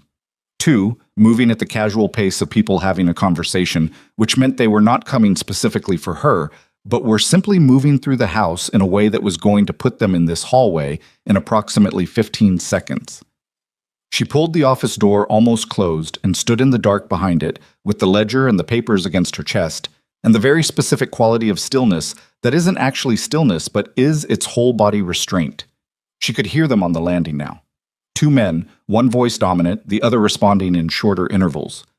Told Mackin to pull back to the South Road by morning. What about the writ? A pause on the landing. One set of footsteps stopped. Alderman's writ is a problem we handle by completing the Whitlock transfer before Cree gets his orders. Once the transfer is recorded, she doesn't have to sign it? She doesn't have to sign it if we can demonstrate the property changed hands under the auction proceeding. The voice was Whitfield's. She recognized it. The auction proceeding is what Alderman's attacking, and we're going to tell him the transfer predates his writ by 2 days, which it will, as of tomorrow morning when Harker signs as the interim holder and we complete the recording at Abernathy's office. The footsteps moved again toward the second door, the one with the light under it. She heard it open, heard it close. She stood in the dark office for a count of 30, slow and deliberate. Then she moved to the hallway, down the stairs, through the kitchen, out the door. The 30 yards to the barn corridor was the longest ground she had ever crossed. She went through it at a controlled walk that cost her something considerable to maintain, through the barn, through the service gate, into the dark of the eastern pasture. She heard the sound from the front of the property change as she cleared the tree line. Ronan's voice had shifted, taken on a harder edge that suggested the conversation at the front gate had moved into territory that required more active management. She didn't stop to determine the details. She found her horse where she'd left him, tied in the cover of a dry wash 200 yards east of the tree line. She pulled herself up and rode north without looking back. The ledger pressed against her ribs, the papers folded inside her shirt. Whitfield's voice in her head saying as of tomorrow morning. Tomorrow morning. That was when Harker would sign as interim holder. That was when Abernathy would record the transfer. That was when a fraudulent land transaction would acquire enough paperwork to create a legal complication that would cost months to untangle, months the other 42 families in this territory did not have. She had one night. She pushed the gray into a hard canter and pointed him north, toward the road back to Harlan Crossing, toward Alderman, toward the law that was supposed to mean something in this place. Behind her, the Calhoun ranch lights glowed against the dark sky, and from somewhere in front of her, still distant but drawing closer with every stride, the sound of a single horse coming fast.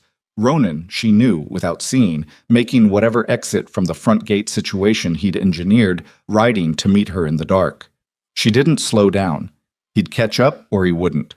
What mattered was the ledger in her shirt and the hours remaining between now and morning, and what could be done with both. Ronan caught up with her a mile north of the ranch, his black horse coming out of the darkness, at the kind of pace that meant the conversation at the front gate had concluded in a way that required departure rather than negotiation. He pulled alongside her without slowing, and they rode hard together for another 10 minutes before he signaled to ease up, glancing back over his shoulder at the dark behind them. "Anyone following?" she said. "Not yet. They'll send someone when they figure out what I was doing there wasn't what I said I was doing there."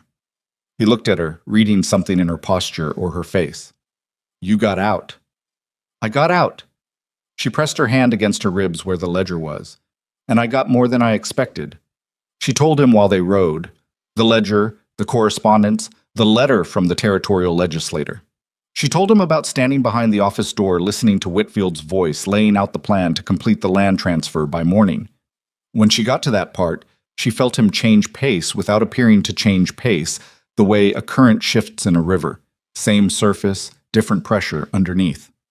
"Harker signs as interim holder, and Abernathy records it in the morning," he said. "That's what Whitfield said." "Then we need to be in Dunn's Crossing before Abernathy's office opens." Clara calculated. Dunn's Crossing was south. Harlan Crossing, where Alderman was north. They couldn't do both. "Alderman first," she said. "We wake him up. He's not going to enjoy that." "No," she agreed. "He's not." It was past midnight when they rode back into Harlan Crossing. The town was dark except for the saloon, which maintained a philosophical commitment to remaining lit regardless of the hour, and the hardware store where Alderman had set up his circuit operations, which was dark in the way of a place whose occupant had gone to sleep and was not expecting to be woken. Clara knocked on the door, then knocked again, harder. A light appeared upstairs, moved, descended. The door opened to reveal Alderman in a flannel robe with his hair in a condition that suggested it had been asleep as well. He looked at them. He looked at the hour. Something in his expression made the journey from irritation to assessment with impressive speed. "Come in," he said. She laid the ledger and the papers on his table. The same folding table with the same chair, now pushed against the wall to make room for a cot that he'd apparently been sleeping on in preference to the town hotel. She explained where the documents had come from in brief, factual terms that were designed to give him what he needed without giving him more details about methodology than was useful. He read while she talked. His face did not move much when he read, but his eyes moved quickly, the way eyes move when they're processing, rather than just seeing. When she finished, the room was quiet for a moment, except for the sound of him turning pages. "The legislator's letter," he said. "Yes." "Reardon." He said the name flatly. "I've had concerns about Reardon for 2 years." He set the letter down. He picked up the ledger, turned to a page in the middle, read it. "This is their internal accounting. Every transaction, every property, the differential between what they paid and what they sold it for." He looked up. "Do you understand what this is?" "I understand what it is," Clara said. "This isn't just evidence of fraud in your district.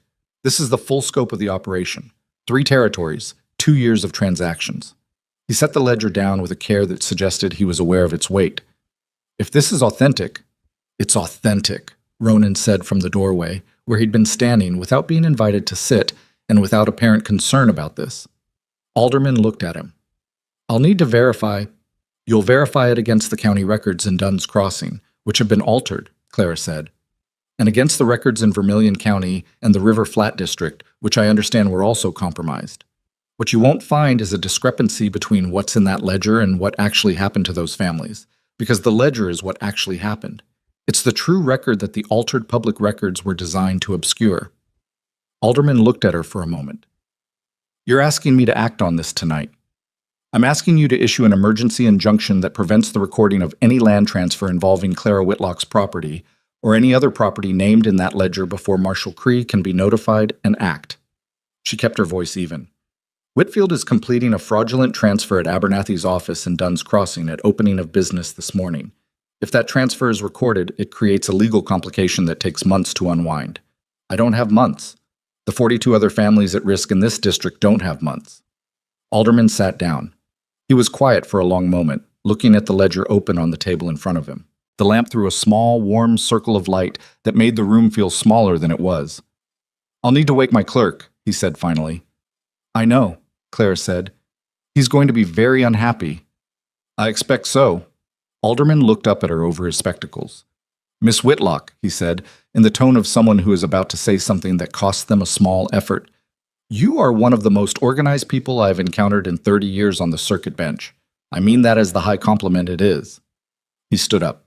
"Go wait outside. This will take an hour." It took 90 minutes. Claire spent them sitting on the hardware store's front steps, watching Harlan, crossing be dark and still.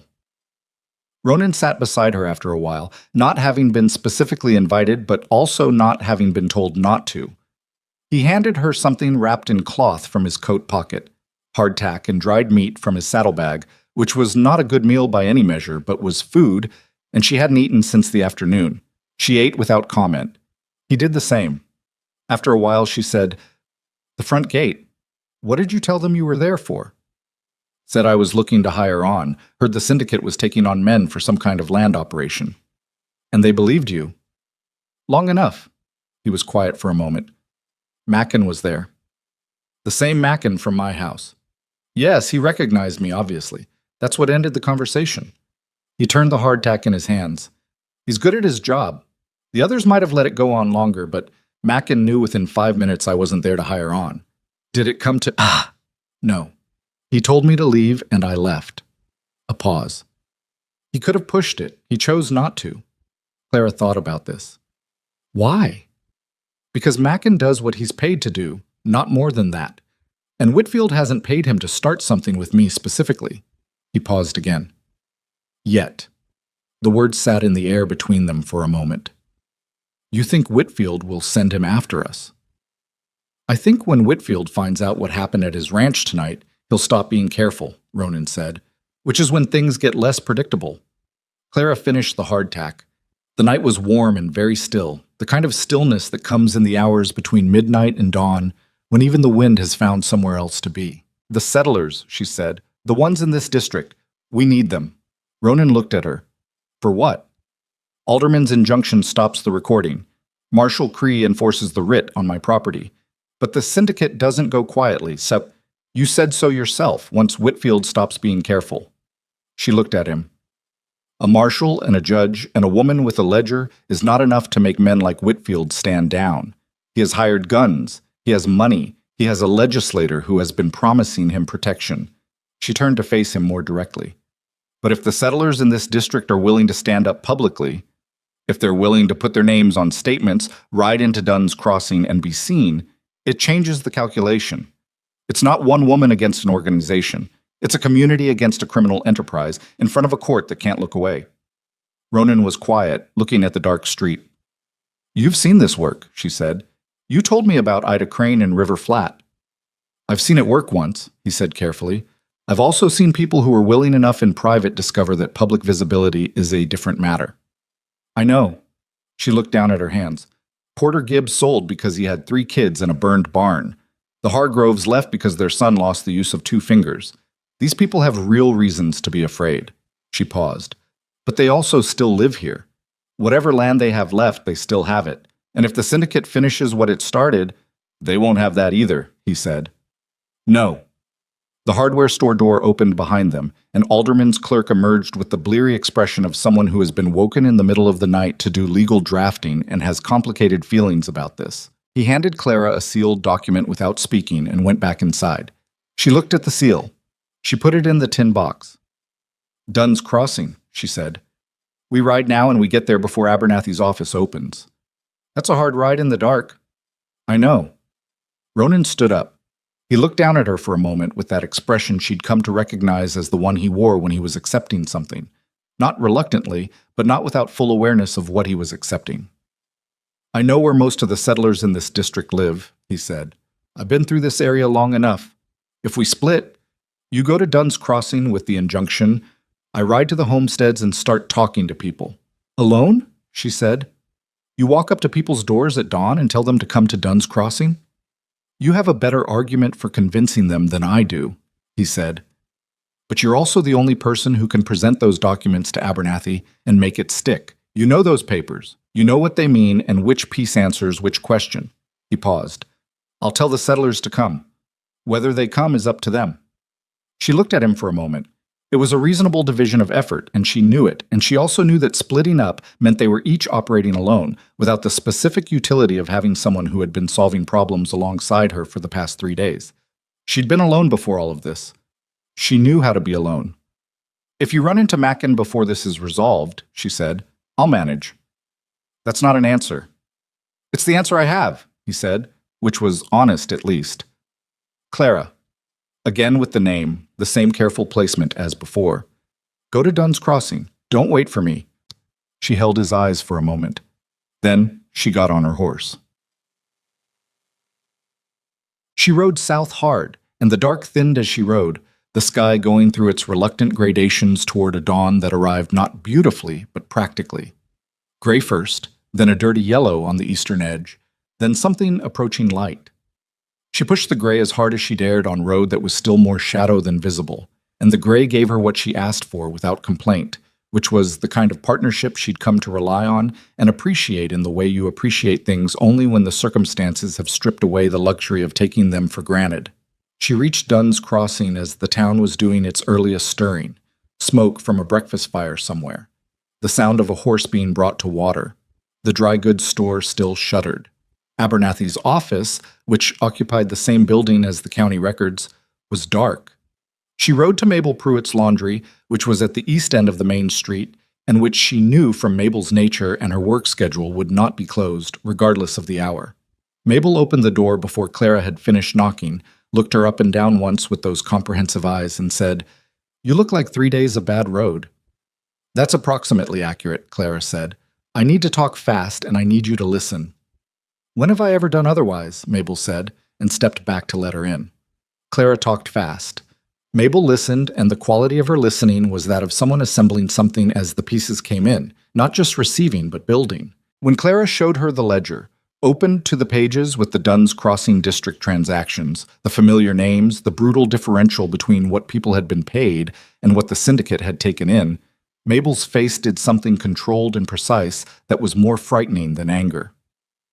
"Abernathy's office opens at 8, Mabel said. "I'll be there when it does. And you need people. I need people who aren't afraid of being seen. I know that's asking—" I know who will and who won't, Mabel said simply. Give me 2 hours. I have less than 2 hours before. Then I have less than 2 hours, Mabel said, and was already reaching for her coat.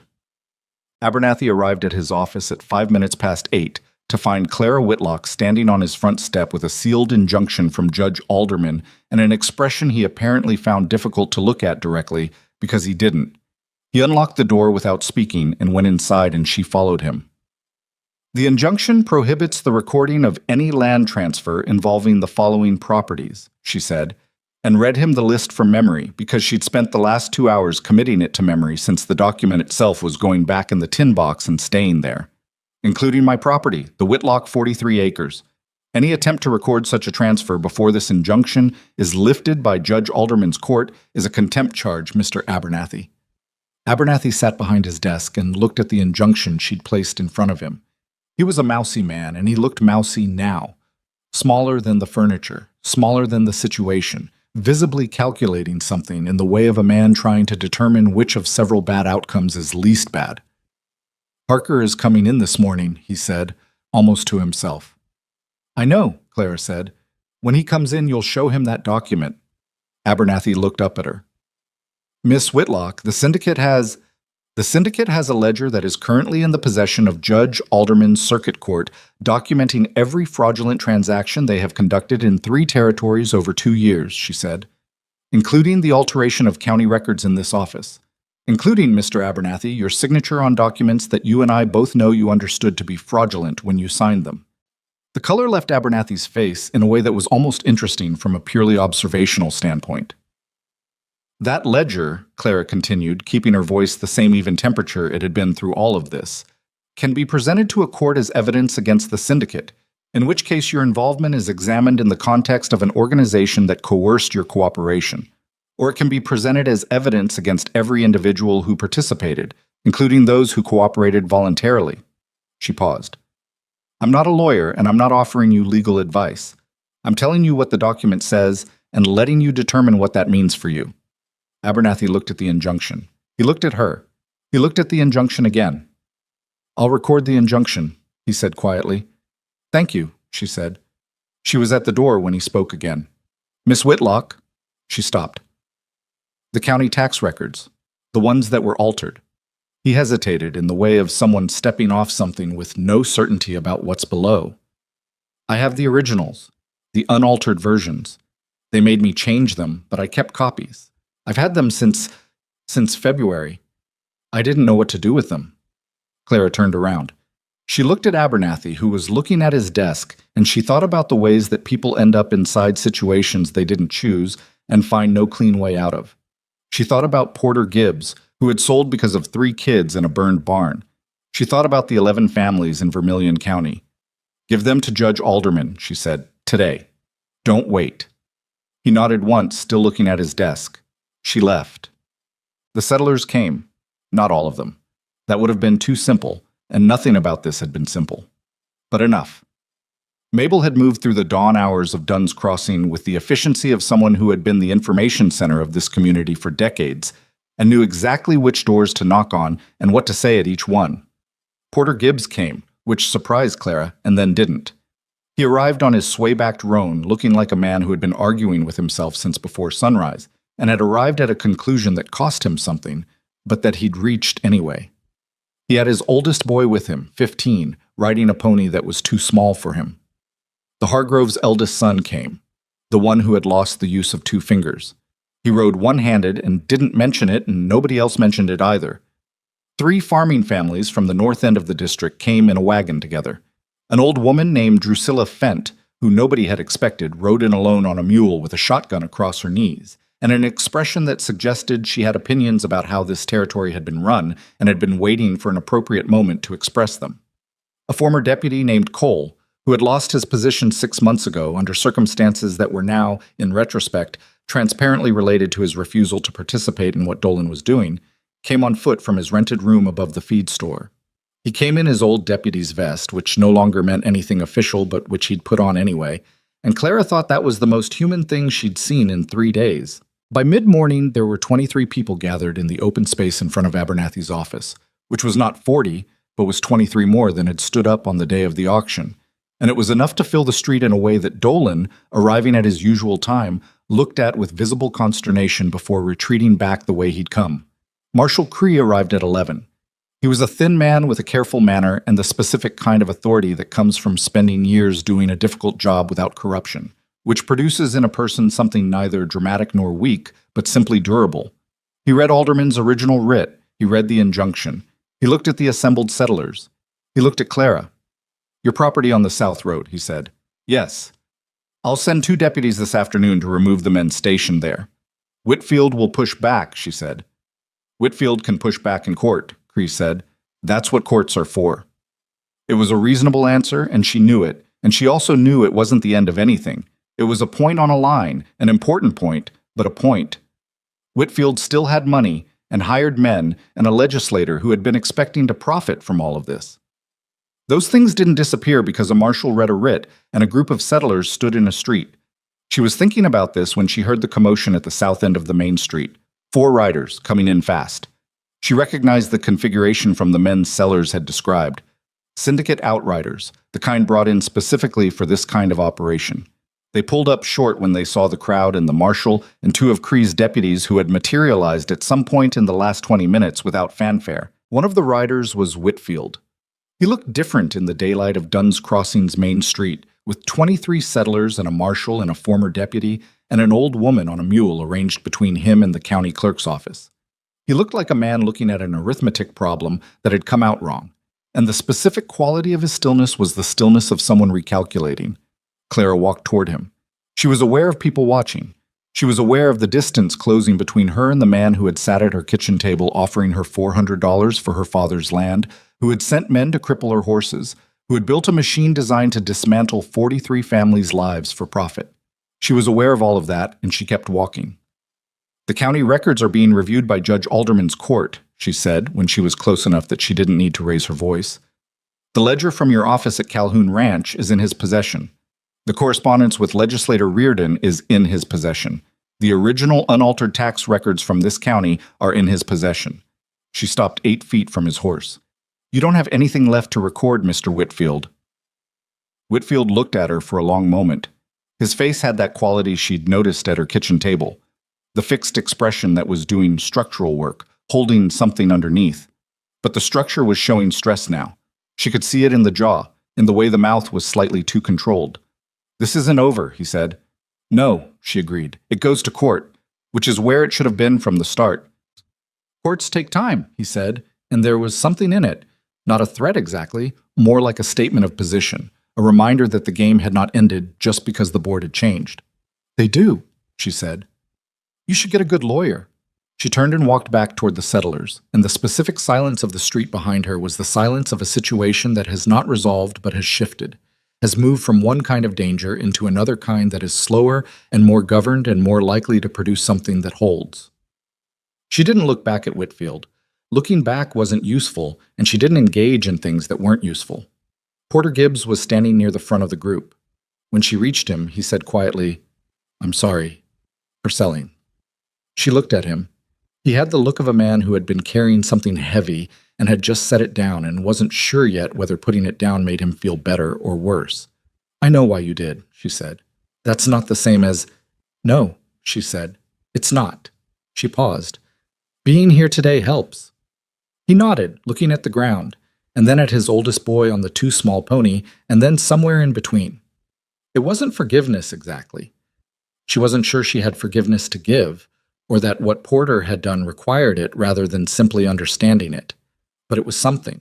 It was the kind of something that was built out of 2 people acknowledging a hard thing without flinching from the difficulty of it. It was past noon when Ronan rode into Dunn's Crossing. He came from the north, which was the direction of the homesteads he'd been riding to since before dawn. He was alone, which told her something about how those conversations had gone. He'd talked, people had listened, and either they'd come on their own or they hadn't, and he hadn't pushed. He came down the main street and took in the gathered settlers and the Marshall and Whitfield's riders at the south end, and something in his face settled into an expression she didn't have a name for, but which she recognized as belonging to a man who has been living at the edge of things for a long time and has just seen something come out differently than he was prepared for. He tied his horse and walked to where she was standing.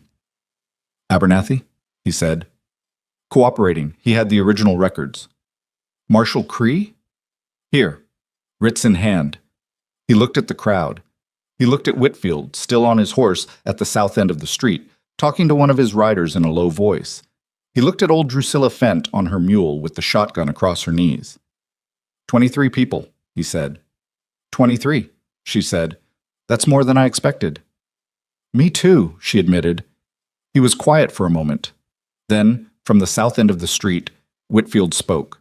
Not to Clara, not to the marshal, but to one of his outriders, a short sentence she couldn't hear at this distance.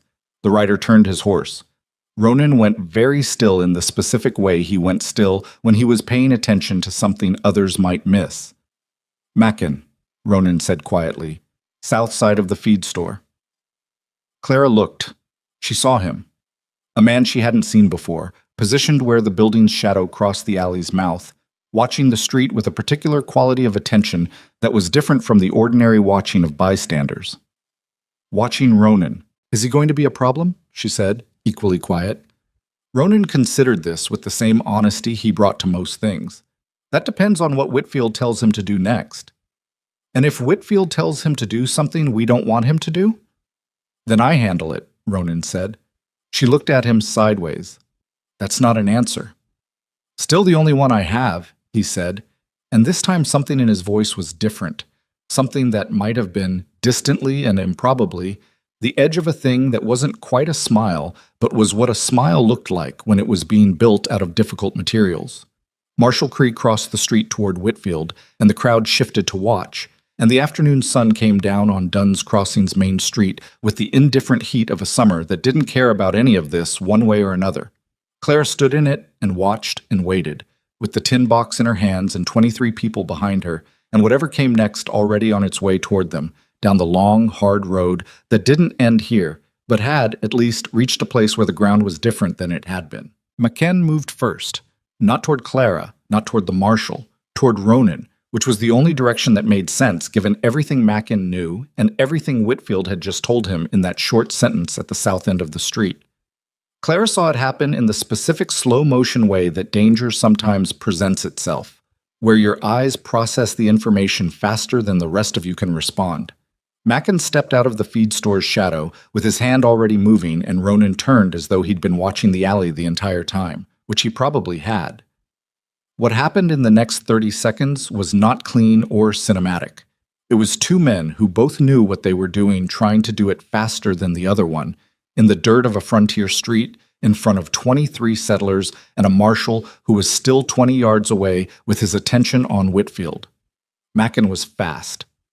Ronan was something else, not faster exactly, but more economical, the way a man is when he has spent years removing everything unnecessary from the way he moves, until what's left is just the essential action with no wasted motion around it. The shot went wide. Mackin's, not Ronan's, because Ronan didn't draw. He stepped inside the shot, took hold of Mackin's gun arm at the wrist, and did something with his hip and his weight that put Mackin on the ground with a sound that was not the sound of a man choosing to be there. The gun skidded in the dust. The street went absolutely silent.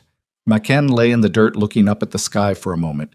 Then he looked at Ronan standing over him, and whatever calculation he ran produced a result that led him to stay where he was rather than try for the gun. That was the thing about Mackin, Clara thought. He was a professional.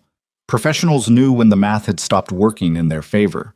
Marshal Cree had crossed the distance at a run and was there now, and two deputies with him, and the situation resolved itself into the specific bureaucratic process of a man being taken into custody in a manner that was orderly, if not gentle. Whitfield, at the south end of the street, had gone very still on his horse. His other three riders had not moved, which told Claire they had been told not to start something unless Macken's approach succeeded, and it hadn't. Cree walked back to Whitfield. He spoke for a short time. Whitfield listened with the expression of a man receiving information that he has been expecting and has prepared himself for and finds, upon actual receipt, harder than the preparation suggested. He dismounted. He handed his gun to one of the deputies without being asked, which was either good legal instinct or the resignation of a man who understands that a particular road has ended. Clara watched from where she was standing until it was done. Then she looked at Ronan, who was brushing dust from his sleeve with the matter-of-fact air of someone tidying up after an ordinary task. "You're not shot," she said. "No," he agreed. "That was close." Closer than I'd have preferred. He looked at his sleeve, apparently found it acceptable, and stopped brushing. "It's done." It wasn't entirely done. She knew that, and so did he. Whitfield in custody was not Whitfield convicted. The legal proceedings that would follow were months away, possibly longer, and the syndicate's money would buy capable lawyers who would find every available thread to pull. Legislator Reardon would claim ignorance of criminal intent with the polished sincerity of a man who had been claiming ignorance of things he knew perfectly well his entire career. Some of it would stick, and some of it wouldn't. But the machine had stopped. That was what was done. The machine that had been quietly dismantling 43 families across this district, that had done the same in Vermilion County and River Flat, that had been building toward a legal structure that would have made all of it permanent and untouchable. That machine had stopped, here in the dust of Dunn's Crossing's main street, with a ledger and a tin box and 23 people who had decided that being seen was worth the risk. That was not nothing.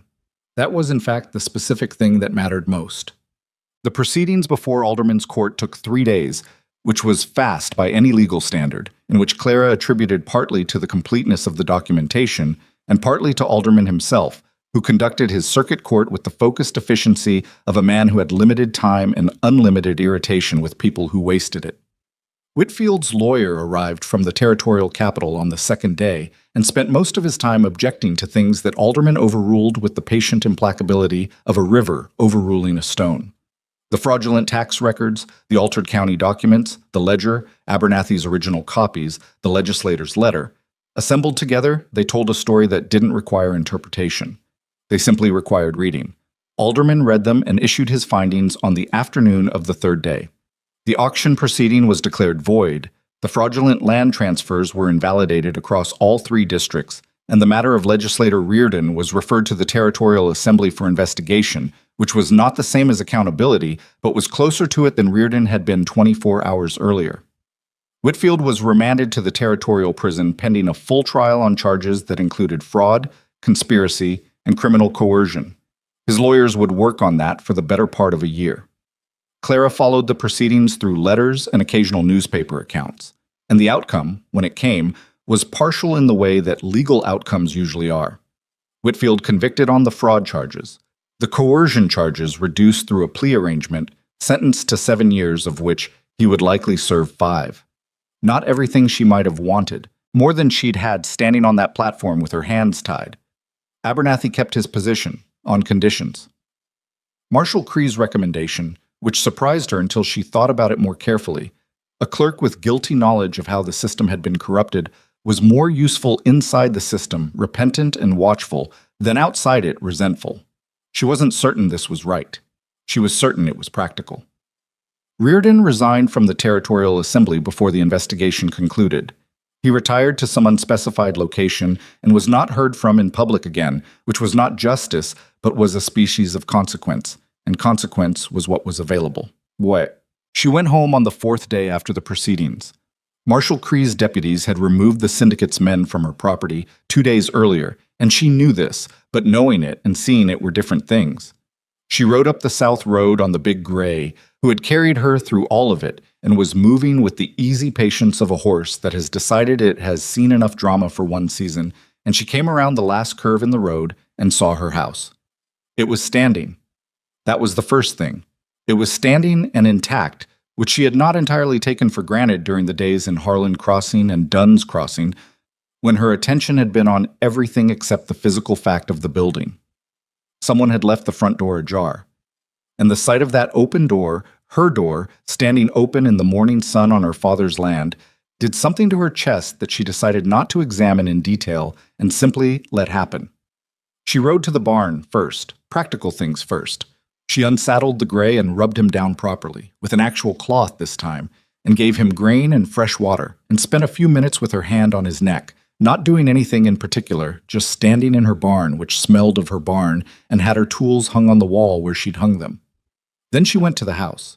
The kitchen had been used by people who had no regard for it.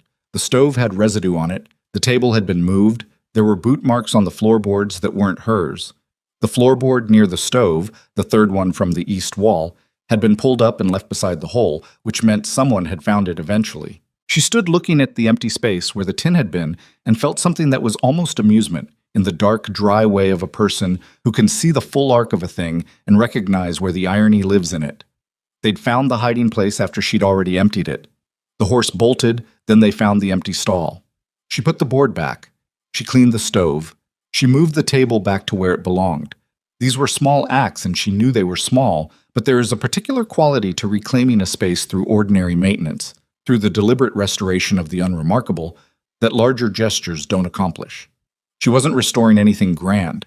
She was washing a stove. She was putting a table where it went. She was home. Ronan came by 3 days later, which was when she'd half expected him, and half not expected him at all. She was in the east pasture restringing the fence line, the same fence line she'd restrung in the dark the night they'd cut it, months ago. It needed proper work in daylight with decent tension, and she was doing it methodically, post by post, in the way her father had taught her, which required more time than it appeared to. She heard his horse before she saw him, which was unusual and therefore told her something about the quality of his approach. He wasn't being careful about sound, which was the closest thing to announcing himself that she'd observed him do.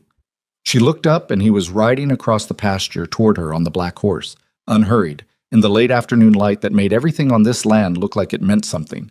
He dismounted near where she was working and tied the black to a fence post that was already in and held, and stood looking at what she was doing. "You're setting those stays wrong," he said. She looked at her work. She looked at him. "I've been stringing fence on this property since I was 11 years old. The tension on the third wire is off," he pointed. "It'll sag by winter." She looked at it. She adjusted it because he was right, which was irritating in the specific way that correct observations delivered without diplomacy are irritating.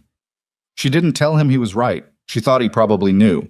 He helped her finish the section without being asked, which was either presumptuous or practical depending on how she chose to look at it. They worked in the easy silence she'd gotten used to during the days of writing and waiting and planning, the silence of two people who have been through enough together that quiet doesn't require filling.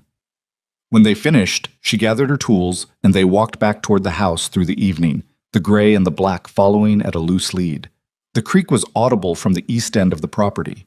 The soft, persistent sound of water that didn't stop, that ran from underground sources that drought and season couldn't reach. "Where are you headed?" she said. He took a moment, as he always did. "South, probably. There are 2 more districts where the syndicate had operations the court findings didn't reach directly. Someone should look at them." "Someone," she said. "Yes." She walked a few steps. "Sellers has contacts in the southern districts. He'd be useful." "I know." A pause. "I already talked to him." She looked sideways at him. "So you have a plan." "Something like a plan." "Something like," she repeated. She stopped walking. They were at the edge of the yard now, the house visible 20 yards ahead, the kitchen garden in its late summer state of barely controlled growth that she'd been neglecting for obvious reasons. A lot of things on this property needed attention. She had been looking forward in a strange and specific way to the work of that attention. She turned to face him properly. "You've been doing this a long time, going where the syndicate went, trying to address what they left behind." "Yes. Before me. Before River Flat and Vermilion County." "Yes." "How did you start?" He was quiet for longer than usual. The black horse made a small sound and shifted. The creek ran in the distance. "My family had land," he said finally, "west of here a long time ago. Different organization, same approach. I was 17. He paused. "We didn't have a Mabel Pruitt. We didn't have the documentation or the right judge or the settlers willing to stand in the street." He looked at the house, not at her. "We had a burned-out homestead and a family that scattered and didn't come back together." Clara looked at him for a moment. She thought about what it cost someone to say that. Not the saying exactly, but the arriving at the place where saying it was possible. She thought about 17 years old and a burned homestead, and the long road between that and the man standing in her yard, who had ridden into Dunn's Crossing on a black horse and spent $600 without being asked. "I'm sorry," she said. He looked at her then. "You got a better outcome," he said. "That's the point." Is it enough? One district at a time, one outcome at a time. He considered this with the seriousness it deserved. It's what's available, he said. You work with what's available. She thought about her father, pulling stumps from the earth with bleeding hands, about her mother on the porch saying that not knowing how to stop was both a flaw and a gift. About 43 acres of shortgrass and rocky soil, with a creek that ran year-round from underground sources that didn't depend on rain or season or the mercy of the surface world. The 2 southern districts, she said. Yes. I want to know what happens there. He looked at her steadily. I'll send word through Sellers. It was not a large promise, and she knew it. The frontier was a big place, and the distances were real, and sending word through Sellers was the kind of intention that circumstances interrupted regularly. But she believed he meant it when he said it, which was its own kind of thing. The fence on the north side needs work too, she said, in case you find yourself in the area again and feel like pointing out what I'm doing wrong. Something moved in his face. Whatever it was that lived in the same neighborhood as a smile without quite being one, because his face didn't do it easily. It moved, briefly, and was gone. I'll keep it in mind, he said. He mounted the black horse and turned south. She watched him ride across the east pasture, across the fence line they'd just strung together, until the land folded and the distance took him. She stood in her yard for a while after he was gone. The evening was coming in cool from the northwest, the kind of evening that was the frontier's way of apologizing for the heat of the day. The creek ran. The horses stood in the paddock. The kitchen garden needed weeding, and the north fence needed work, and there was a floorboard in her kitchen that she intended to fix properly this time, with a proper latchbox underneath it, because apparently hiding things under floorboards was going to remain part of her approach to land ownership. She thought about the 23 people who had stood in the street in Dunn's Crossing. Not 40, not the whole community, and not without cost, and not without the complicated aftermath of people having to live beside each other, knowing who had stood and who hadn't, which was the kind of thing that took years to settle, if it settled at all. Porter Gibbs had come. Porter Gibbs had also sold, and both of those things were true at the same time, and the truth of one didn't erase the truth of the other. That was what the frontier actually looked like when you were standing in it rather than reading about it. Not clear lines between the right and the wrong of people, but the complicated overlap of fear and courage and self-preservation and guilt and late-arriving decency that made up most of what humans actually were. Drusilla Fent on her mule with the shotgun. The former Deputy Cole in his old vest.